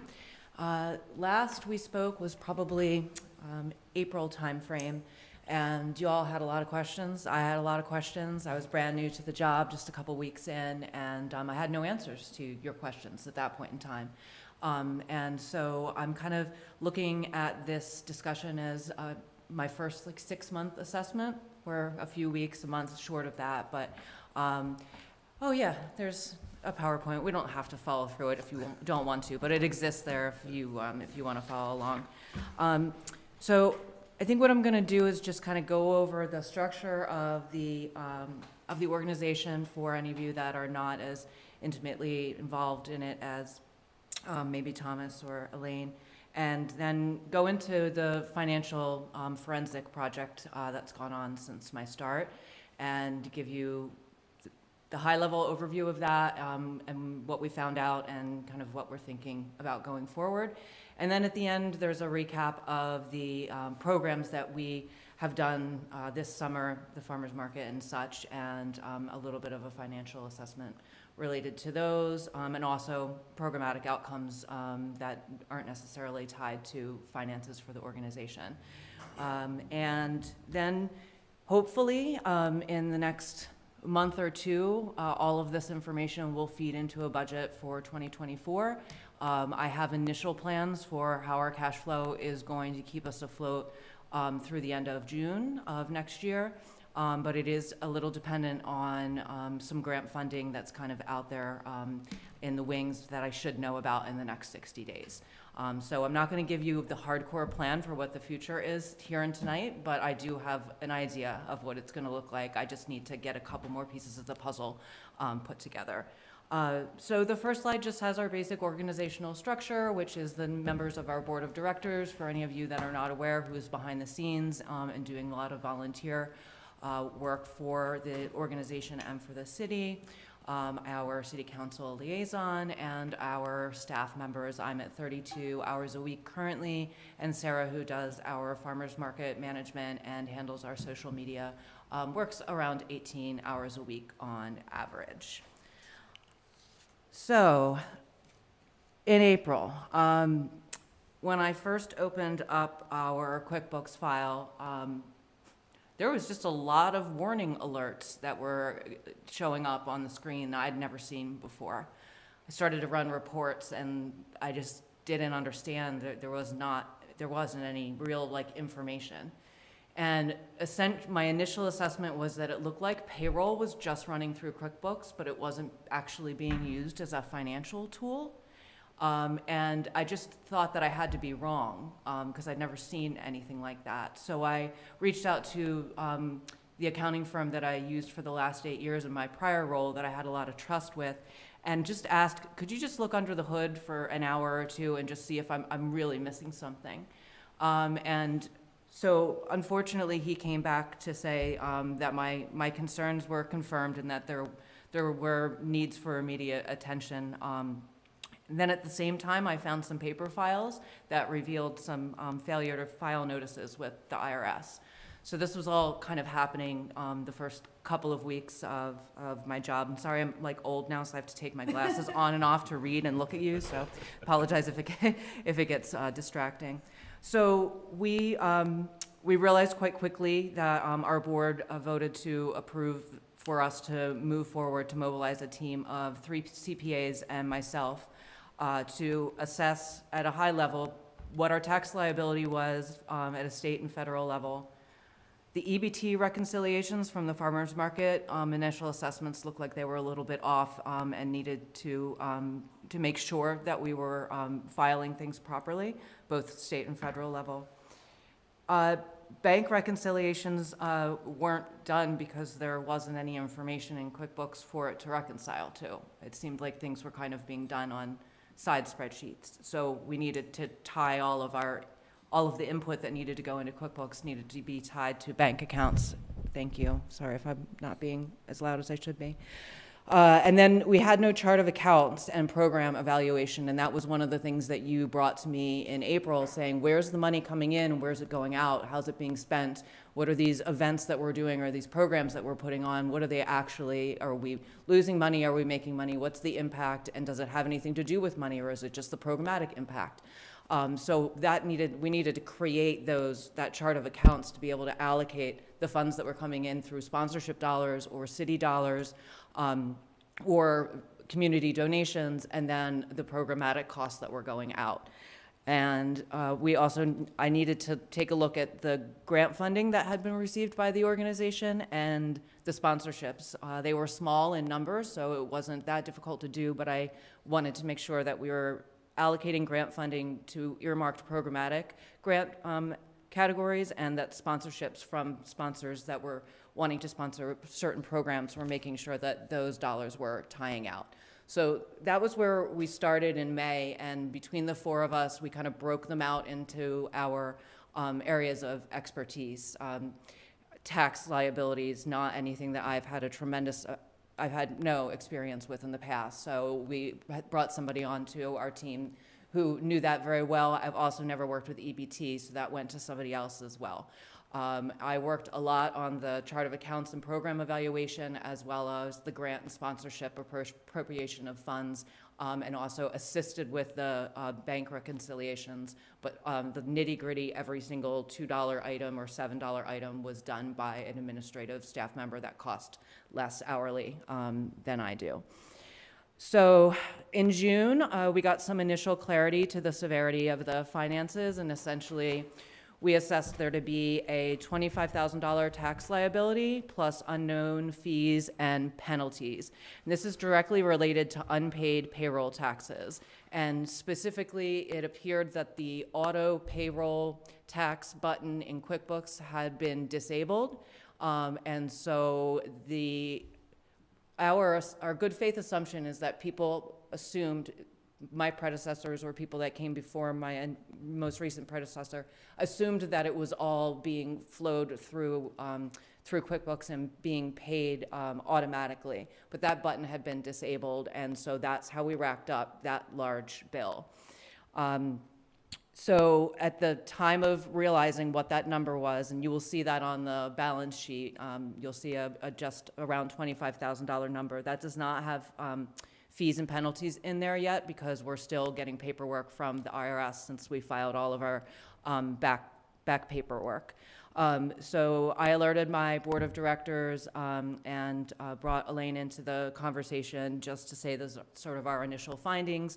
We are doing our best to make sure that we get all of the paperwork submitted, all the unfiled quarters, and so that we can really assess what our actual liability is on the books.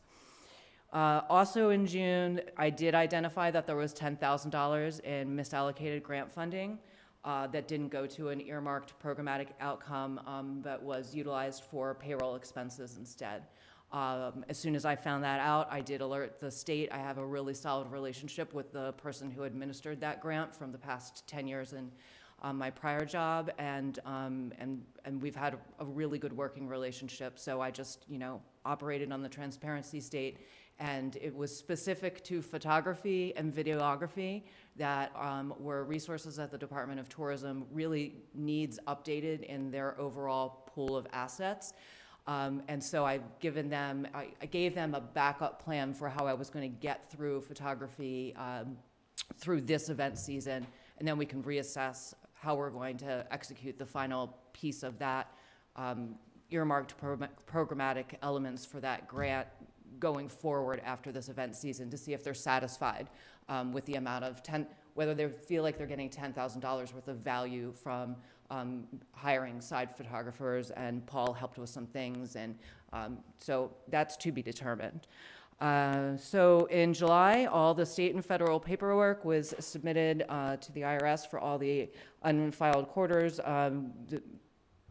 Luckily enough, we had a little bit of a credit with the state, so it was really just the federal paperwork that needed to be submitted and all cleaned up. We established a chart of accounts, which you also see on a profit and loss sheet that Elaine had sent out on Friday, that has all the different program areas, and the bank statements were reconciled back to 2015. We were originally going to start with just the prior 2 years, but as we started to peel back the layers, we just figured we would go back as far as we had bank statement records, and just make the whole project as tidy as possible. So all of the data entry for every single item that had ever gone through the bank had to be entered into QuickBooks back 7.5 years. So that ended up being 177 hours of of work on this project just to get just to be able to run the report that you all got on Friday. Like, needed all of that just to be able to hit a balance sheet and a profit and loss statement. So August brought the end of the forensic accounting work, as I mentioned, 177 hours. And then I turned my focus on to looking at the uncategorized revenue and expenses and trying to move those into programmatic areas. There still sits a lot of 2023 I was able to do because I was here for enough of it to understand it, but there's still quite a bit of money that historically I just don't have information on to know why that money came in, which program it was supposed to go to. So as much as I can say, we can run reports for you now and tell you exactly what the bottom line is by year. Historical programmatic data is still a little sketchy because we've still got quite a bit of money in uncategorized revenue and expenses. But I do have board members that have said, you know, as we move into some slower months here after foliage season, they'd be happy to sit down with me and say, oh, I recognize that name. They wanted to support the farmer's market, or I recognize that name. They wanted to support general fund operating. So everything's reconciled. It's just not all historically categorized yet, but 2023 is. In the middle of August, cash flow for the organization became extremely tight, and it showed that operations would be ceasing by the beginning of September. And so Elaine and I sat down and got creative, and ultimately you all processed a request to provide funding that would be normally slated for late fall, early winter for us to have at the end of August. And that kept us afloat and gave us the ability of time to assess how we're going to continue to move forward into 2024. At that point in time, a weekly fundraising team formed to develop a plan for raising grant funds, increasing sponsorship, and soliciting general fund donations. And a fundraising strategy was implemented with a multi-tier approach. Initial success gave me a plan through Q2 of 2024, which is what I alluded to in the beginning, that I don't feel that I can present just yet, but I have confidence that we've got some bones. So before I move on, and I apologize for all the ums and ahs, I'm saying I'm exhausted. I'm usually in bed by 8 o'clock. So I'm doing my best to, to stay focused, but I am aware that I'm not being my best public speaker tonight. So what questions can I answer for you at a high level on the financial status? And then if we want to drill down in any level of detail, you also have a profit and loss statement and a balance sheet. And I brought copies here too, if anybody wants to look at those on paper. Melissa, can I just say, I don't, as you alluded to, I've been in conversations about this, so I don't have any questions, but I do just want to say that I really appreciate you coming tonight and presenting on this. I know this isn't the report that you were hoping to give to council when you came on board with Downtown Winooski, and I just really want, you know, everybody on council and everybody in the public to know just the huge amount of work that you've put into doing all of this back work that was necessary, you know, for the organization and for the questions that we asked you before in April, while still, you know, putting on a pink wig and doing blingo and making sure that all of the events are still running, and, you know, bringing energy to all of those events when I think a lot of people could have just succumbed to the difficult situation that you're looking at financially. So thank you for maintaining great programs through Downtown Winooski and for giving us a very candid look at what's going on financially. Thank you for acknowledging that. I appreciate it. Yeah, no problem. Thanks, Thomas. I want to add to that too. Historically, I think we only staffed Downtown Winooski like 3-4 years ago.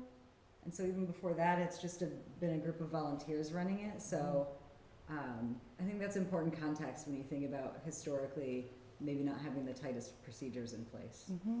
Yeah, I think, and let me know if I'm quoting you wrong, it was the time in the organizational structure to bring someone like me in. So I don't mean any of this to be negative for any of the volunteers or people that came before me. I think it's just time in the growth of the organization to get these structures in place and then just be able to build on them. So I couldn't run away from it, right? It needed to be done in order for me to do the job that I actually took, and I apologize if I interrupted you.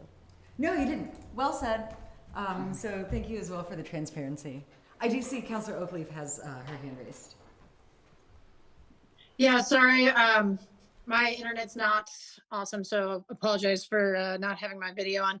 I want to also kind of reiterate what Thomas has already said and just thank you so much for all of the work that you've done and rolling up your sleeves and digging in. I also want to resolve the issues and to look back and unearth, all these issues and work so hard to resolve them. I really appreciate the transparency. I think that's, that really speaks to the confidence that that you're bringing to the role, your skills, as well as just the confidence, the increased confidence that I personally have for the leadership that you're bringing to this role. So I want to extend my emphatic thanks for doing this hard work. And I feel like I have more confidence also in how city taxpayer money is being utilized with this degree of transparency as well. So I just want to reiterate that and say thank you for getting to this point and being able to put us on some, downtown Winooski on more stable footing for the years ahead. Thank you so much. I really appreciate that. Feeling the love all around the room. No hard questions? Come on. Well, so we got to make this fun. For those of us who are not familiar with financial statements in depth at all, that's me I'm speaking of. If I'm reading this right, I'm seeing like total revenue around 78,000, expense around 81, so operating at a net deficit of like 2,500. Currently, right now, yes. So what you're looking at is as of August 31st. And so operating a nonprofit at a deficit of about $2,500 right now going into year-end giving is not a bad place to be in, because we are going to see donations from the community that are going to bring us back up into the positive. There's also going to be There's going to be some income from donors that I have met with and have given this level of transparency to and basically said, we need your help in a one-time manner to get us over the hump. I've gotten 3 verbal commitments for that as well. So I'm not concerned about that being a negative bottom line at the end of August. It'll be positive, won't be hugely positive, and we might not pay our tax liability off until next year, but the bottom line on the profit and loss should not look as negative. Your balance sheet's still going to hold that $25,000 liability, though, as a nice reminder to us consistently. And so I'm guessing, though, based on what you said earlier, like I shouldn't be looking at this as like a sort of projection of a budget that you're operating under. Okay. No, not at all. In fact, I only started to build the bones of what a budget is really going to look like next year after Pride and all the expenses that were paid, because I really wanted to take each one of the programs and each one of the events and say, okay, how many businesses were impacted? How many performers were we able to support? And how much money did we lose? And how much money were we able to squirrel away for administrative covering of costs, which was actually only one event this year. And so all the following slides, which I don't necessarily need to go through in detail, that breaks down all of the programs and can tell you sort of, we do the farmers market, Winooski Wednesdays, Juneteenth, French Heritage Day. We started Blingo, Pride, Halloween, and the holiday pop-up sale. And then I just made a slide for each one to kind of overview of what it is and basically how we operated in 2023 and where we ended with each one programmatically. So I am only a week old in knowing this information. So you were definitely not looking at a plan for next year or where things are going to be. You're seeing a snapshot of where we're sitting right here today. And a large reason why you have a negative bottom line is 177 hours of forensic accounting is not cheap. That was about $6,000 or $7,000 in and of itself. I don't think this slideshow is in tonight's agenda. Could we have it added or like have? I just sent it to at us? 4:30 today. Oh, So okay. yes, I only sent the financial reports ahead of time. I Okay. didn't know we were going to put it up. I thought I was going to use it as talking points, but yes, you can have it after the fact. Excellent, excellent, thank you. And then, is there something we should be taking away on the assets and liabilities sheet? I don't think so. Because I see the zero out. Yeah, yes, and we could definitely talk offline about that a little bit more. But yes, it's basically your biggest takeaway that I think you want to pay attention to is that you've got that under payroll liabilities, that $25,568, and then the line underneath of that is the overpaid to the state. Other than that, you've got some, you've got what's in our bank account up at the top. And then some reimbursements around EBT and NOFA and crop cash and those kinds of things. But really the biggest core thing on that is just for you to see that tax liability is sitting on there, and we want to make sure that we work to knock that down. Okay. And hopefully the profit and loss, or it's referred to here as a statement of activity, that's going to show you your programs, and you can actually see who gave you how much sponsorship you had for Juneteenth and how much sponsorship you had for Pride, and then see some of the expenses. So one of the questions during a Pride planning meeting, somebody asked, I believe it was somebody in this room, how much did we spend on music for Pride last year? And I said, I have no idea, but next year we will know the answer to that, because we're going to have these categories now to be able to put event entertainment underneath each thing and know what our restrooms cost and what our sound costs and all of those things. So I think we're in a good place of analyzing what's happened in 23 and figuring out how to tweak and adjust and know exactly what we need to fundraise for each one of these events as well. That seemed a little haphazard to me this year. Somebody that had an interest in Juneteenth gave us a check for $1,000. Well, did we need that there, or did we need it for Pride? Now we know what we need and what to ask for. That's excellent, thank you. Mm-hmm. Bryn, your hand's up again, I think. Yes, thank you. On the statement of activity, is there a line item for Halloween? I know a bulk of that is volunteer, but it is very labor intensive. So it almost might, at some point, it may also be beneficial to capture, to the extent feasible, and whether or not it makes sense, I guess, is capturing resource hours, labor hours for each of the events. Again, it can help with just identifying like how many of your hours are spent on Halloween, because when you look at costs, it may not show up in these line items, but in terms of resource, like that may be one of your most resource intensive events of the year. So we're definitely on the same page with that 100%. One of the things that I've paid a lot of attention to, and I will answer your Halloween question specifically, but Craig Mitchell donates a tremendous amount of time in booking the entertainment. Our board members and our council members donate a tremendous amount of time to our events, but Craig is a unique entity in the sense that if he goes away, that is a service we need to pay for in order for our events to get off the ground, right? So I have put the bug in the board's ear that we really need to be tracking that in-kind time so that we really can assign a value to that and understand it actually doesn't cost $5 to put on Pride, it costs $10 because Craig gives $5 of donated time.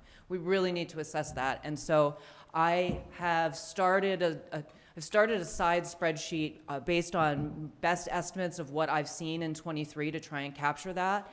And I did talk to Ray about understanding how many volunteers we need, how many hours for Halloween and those things. So circling back to your specific question about Halloween, it is not on the statement of activity yet. There is a category for Halloween, but there have been no direct expenses that have been assigned to Halloween as of yet. So that's why you don't see it on the statement of activity. Once you see a reconciled through the end of October, you will definitely see Halloween expenses. But in '24, I want to be able to start to capture that real staff time, and I can use the anecdotal information that I've collected over this year and be more intentional for Halloween, knowing that that's a plan going forward, to really understand what is the true value of executing these. Because you can look at these numbers, but my salary just falls under general fund payroll. It's not allocated into any particular program. So I could be sleeping under my desk and, you know, and these reports would look the same way. But if you actually really wanted to see how much effort it took to put on Pride versus Juneteenth, I think that's a discussion to be had about how I track my hours by program. Hopefully that wasn't too long-winded of a response. And did I give you what you were asking for? It was excellent. Thank you. Yeah, I mean, be it for your own record keeping or something that, you know, you're able to share with the board. I think something high level would just be better, would be helpful long term to have and refer back to. So I don't necessarily know that it needs to come back to council, but again, in thinking like you know, how the Halloween event is, I'm sure there are other events that are very resource intensive, and I just think that one, especially because of how many volunteers are being coordinated, that is very labor intensive. So that was just something that came to mind. One other thing, unrelated, that is come up that's very important to our community, is tree lighting. So I would like to put a pin in planning for tree lighting for this coming year, so that's more intentional and potentially has some specific donor requests, both in kind as well as financial, for that, to do something like that. It doesn't necessarily have to be an event around it, but it was something that I know Thomas worked on with others to kind of pull off last minute this past winter, and it would be nice to have something more intentional leading into this winter. So it is my understanding that the lights stayed in the trees, so that it will not be as much of a labor intensive execution as it was last year. But again, I wasn't around. I'm just hearing what Thomas and Laura and others have shared with me. Yeah, as far as I understand, the lights are still in the trees, and if they're not, we at least purchased the lights. Downtown Winooski ran a donation request to get the lights. I think that there had been the idea of having maybe like a tree lighting ceremony to celebrate winter that we weren't able to really make work out last year, just because when we finally got the lights. So something for us to talk about next board meeting maybe. Yeah, that sounds great. Thank you for bringing that up. I appreciate it. Sure. Any other questions or comments from council? Anyone on Zoom care to speak? Participants, I mean, audience, not council staff. Okay. Well, thank you so much for the update, Melissa. Great. We do have one more piece of business, and I don't know if, Elaine, you want to give context or you would like me to? Do you want to start the next one? Well, let's move on to item H, on for discussion approval, the letter of attestation for Downtown Winooski State Grant. Yeah, so this grant is from, oh gosh, I forgot who it's from. ACCD. And Agency of Commerce and Community Development. I think they renamed themselves this year, but it's still ACCD to me. oh, is that why the name was different? I was wondering about that. Yeah, so they, in order for them to, Downtown Winooski, to receive this grant from them, they just need everybody to remember, to know that that money cannot replace what ordinarily would go to them. So we do have some budget allocated and some other fees that are allocated downtown Winooski, as you all know. So this is just to attest that we all are aware of that. Anything you want to add? Yeah, this is it. You're going to receive this grant hopefully for 25 grand, and we can't pull that out of the money that we already give you. That is exactly it. Perfect in summary. Excellent. Any questions from council? Sounds good to me. Okay. Do I have a motion to approve this letter of attestation for Downtown Winooski State Grant? So moved. Second. Motion by Second. Thomas, second by Charlie. All those in favor, please say aye. Aye. Hi. Hi. Motion carries. Thank All you all right. for your time. Yes, get Thank home, you, get some Melissa. rest. Yes, Straight sorry. to bed. Okay, so we are on to our last item I for discussion approval, the FY25 budget planning schedule and procedure. Welcome, Angela. Hello. Nothing super new in the proposed plan this year in terms of schedule. We are planning to present to council in much the same way we have done in previous years by our departmental groupings, providing you the budget book in advance, including the capital plan, copies of the budget, both in summary and detail, the PowerPoints, the leverage funds report. Your first meeting where you will be meeting on budget items is going to be actually your next meeting on October 2nd, where you outline budget goals for the staff to consider when developing our FY25 budget. And then starting in December, staff will begin presenting the budget that we have compiled for the fiscal year 2025 through every meeting through the end of January. We look forward to seeing lots and lots of you. Thank you for the overview, Angela. And as a reminder, I've been soliciting from members of council what information would be useful to you as we do that goal-setting conversation. And so that will also be made available at our next meeting to sort of set the table for that discussion. As much as I can pull together. Yeah, whatever Angela can reasonably acquire. I am mid-audit preparation as well. The audit items are due to the auditors on September 28th. All right. Keep you long. You can get back to work. Just kidding. You go home after this. Are there any questions from council on the proposed schedule or info? I don't know if you had a chance to talk with staff about my question about if there would be the possibility to put in a meeting where we can discuss all of the presentations that we've received before we have that budget approval vote and set warning meeting. I felt that last year there was a lot of discussion that we still wanted to have, and I don't want to say it was rushed because I just think we stayed very late, but I think that we could have benefited with some extra time. So You know, right now, after each January meeting, 16th I is think that- scheduled to have an overall budget component for discussion. The only other thing being presented that night is the CIP, and that was at John Rauscher's request because he feels like he's rushing through the CIP every year and not being able to cover fully the operations of his enterprise funds. The only other alternative, because we are required to set the warning by, I believe, January 25th is the absolute last date. So January 22nd is your last scheduled meeting where you can set that. You would need to have some sort of special meeting if you wanted to have an additional discussion. I don't know how the rest of my fellow councilors feel. I would, because then if we're going to be getting additional information on CIP on the 16th, I just feel like it would be good to have a discussion where we have all of the information from all of the departments and we're not weighing on information that we've just received before we have ultimately would be a final discussion.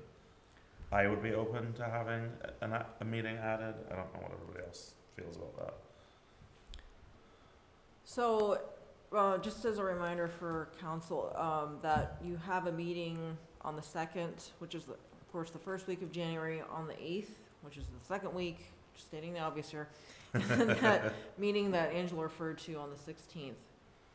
So, and then if Angela's right, then you have to warn shortly thereafter to be in time by charter. So, on the 22nd, you have the warning meeting, and then you have, I think it's just a few days after that you absolutely have to. So if you wanted to add a meeting, we can certainly explore that. It's really about your calendars and I dare say Angela's calendar. So it would have to fall in, you'd have to be fitting a second meeting into a week that you already have a And meeting. I'm fine with that. I'm one person, Understand. so I'm Yeah, not. Just Well- clarifying that for the rest of the council. Just to align on what is presented here, we have this final meeting on the 16th with the CIP, so that's new information, and then a chance to have an overall discussion, not make the decision. We come back the next week, and then we have that overall discussion, and that's. But the paperwork is drafted already then. The final warning, approval vote, and setting the warning. We have done those on the fly before. It's not ideal, and typically we would like a small recess to make sure that we proof it correctly. But we have done those day of in the past. And I will say last year we also had the budget discussion meeting and then the morning setting, the subsequent meeting, and you're saying that felt tight already. I feel like we went into voting and there were folks, myself included, who would have liked some more conversation, but it seemed like we didn't have time. Let me ask though if that's about process, because I think last year I tried really hard to have us focus in each of these meetings on the content at hand and not get into the bigger picture discussion. Maybe that's the wrong approach. I can appreciate that approach because I think, we're hearing a lot of information in that moment, and you kind of want to sit with it for a little longer before you discuss on it. And also, the information that you hear about community services, you might have a different opinion once you hear about public safety. Yeah. So I don't think that was a wrong approach, but that did play into why I feel like at the end we didn't have as much talking time as we needed. I do wonder if it's viable on the 22nd meeting to really tightly control that agenda, so it's like basically just the budget conversation and have space to do a recess and then do the warning and vote on the fly in the language. Actually, before we start problem solving, how do other members of council feel about what Thomas is proposing or suggesting? Bryn, I see your hand.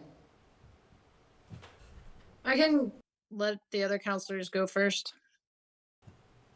Aurora, Charlie, do you have feelings? I have the dates on the calendar and what they are for. I don't know that I fully understand the context from which Tom's speaking, but right, because you weren't. I do like viewing things from an interdisciplinary perspective, and I think that each part of the city creates the whole organism. And if that is what his goal is, I'm with it. I think that it makes sense. But excuse my ignorance. That's all. That's very fair. Yeah.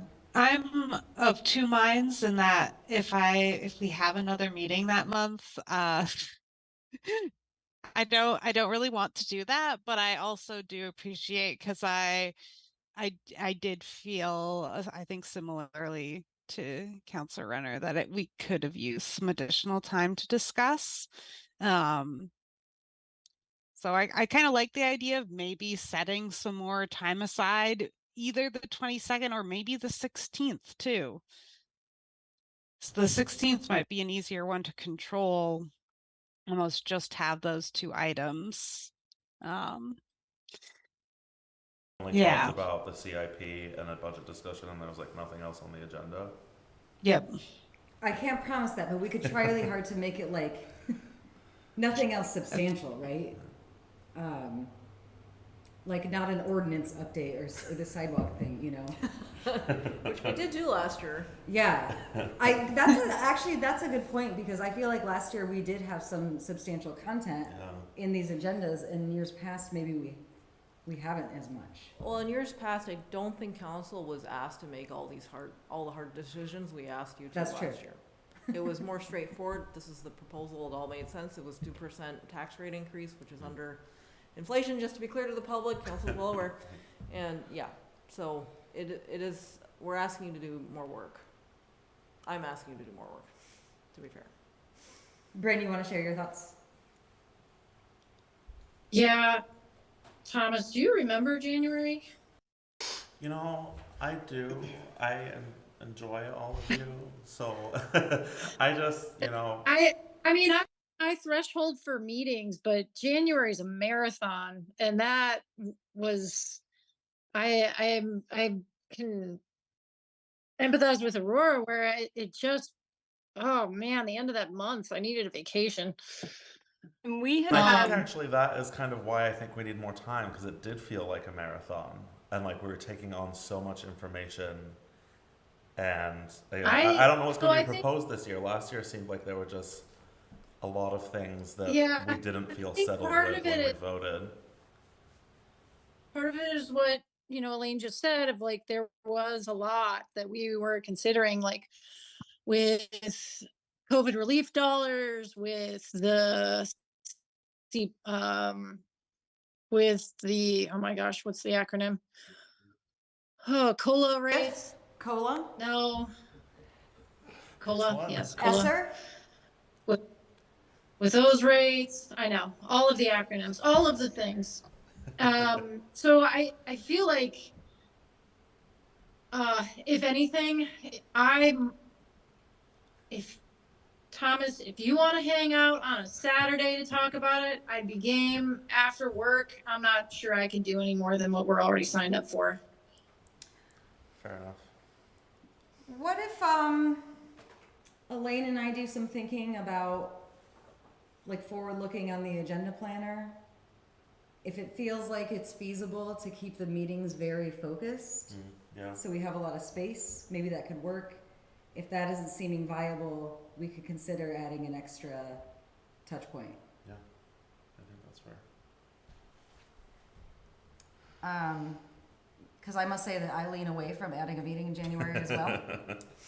I also think, I don't think it's going to be as big this year because we don't have TIF, ARPA, ESSER, all these decision points. But I don't know that for sure, right? Yeah. So let's revisit this. Okay. But I think for now, we could approve like what staff is proposing here and these deadlines that they're saying for content. If that sounds good? Okay. Could I have a motion to approve the fiscal year 2025 budget planning? So moved. Second. Second. Motion by Thomas, second by Charlie. All those in favor, please say aye. Aye. Aye. Bryn, I heard an aye, right? Yes, Okay. aye. Motion carries. Thank you very much, Angela. That brings us to the end of this evening's agenda. Do I have a motion to adjourn? So moved. So moved.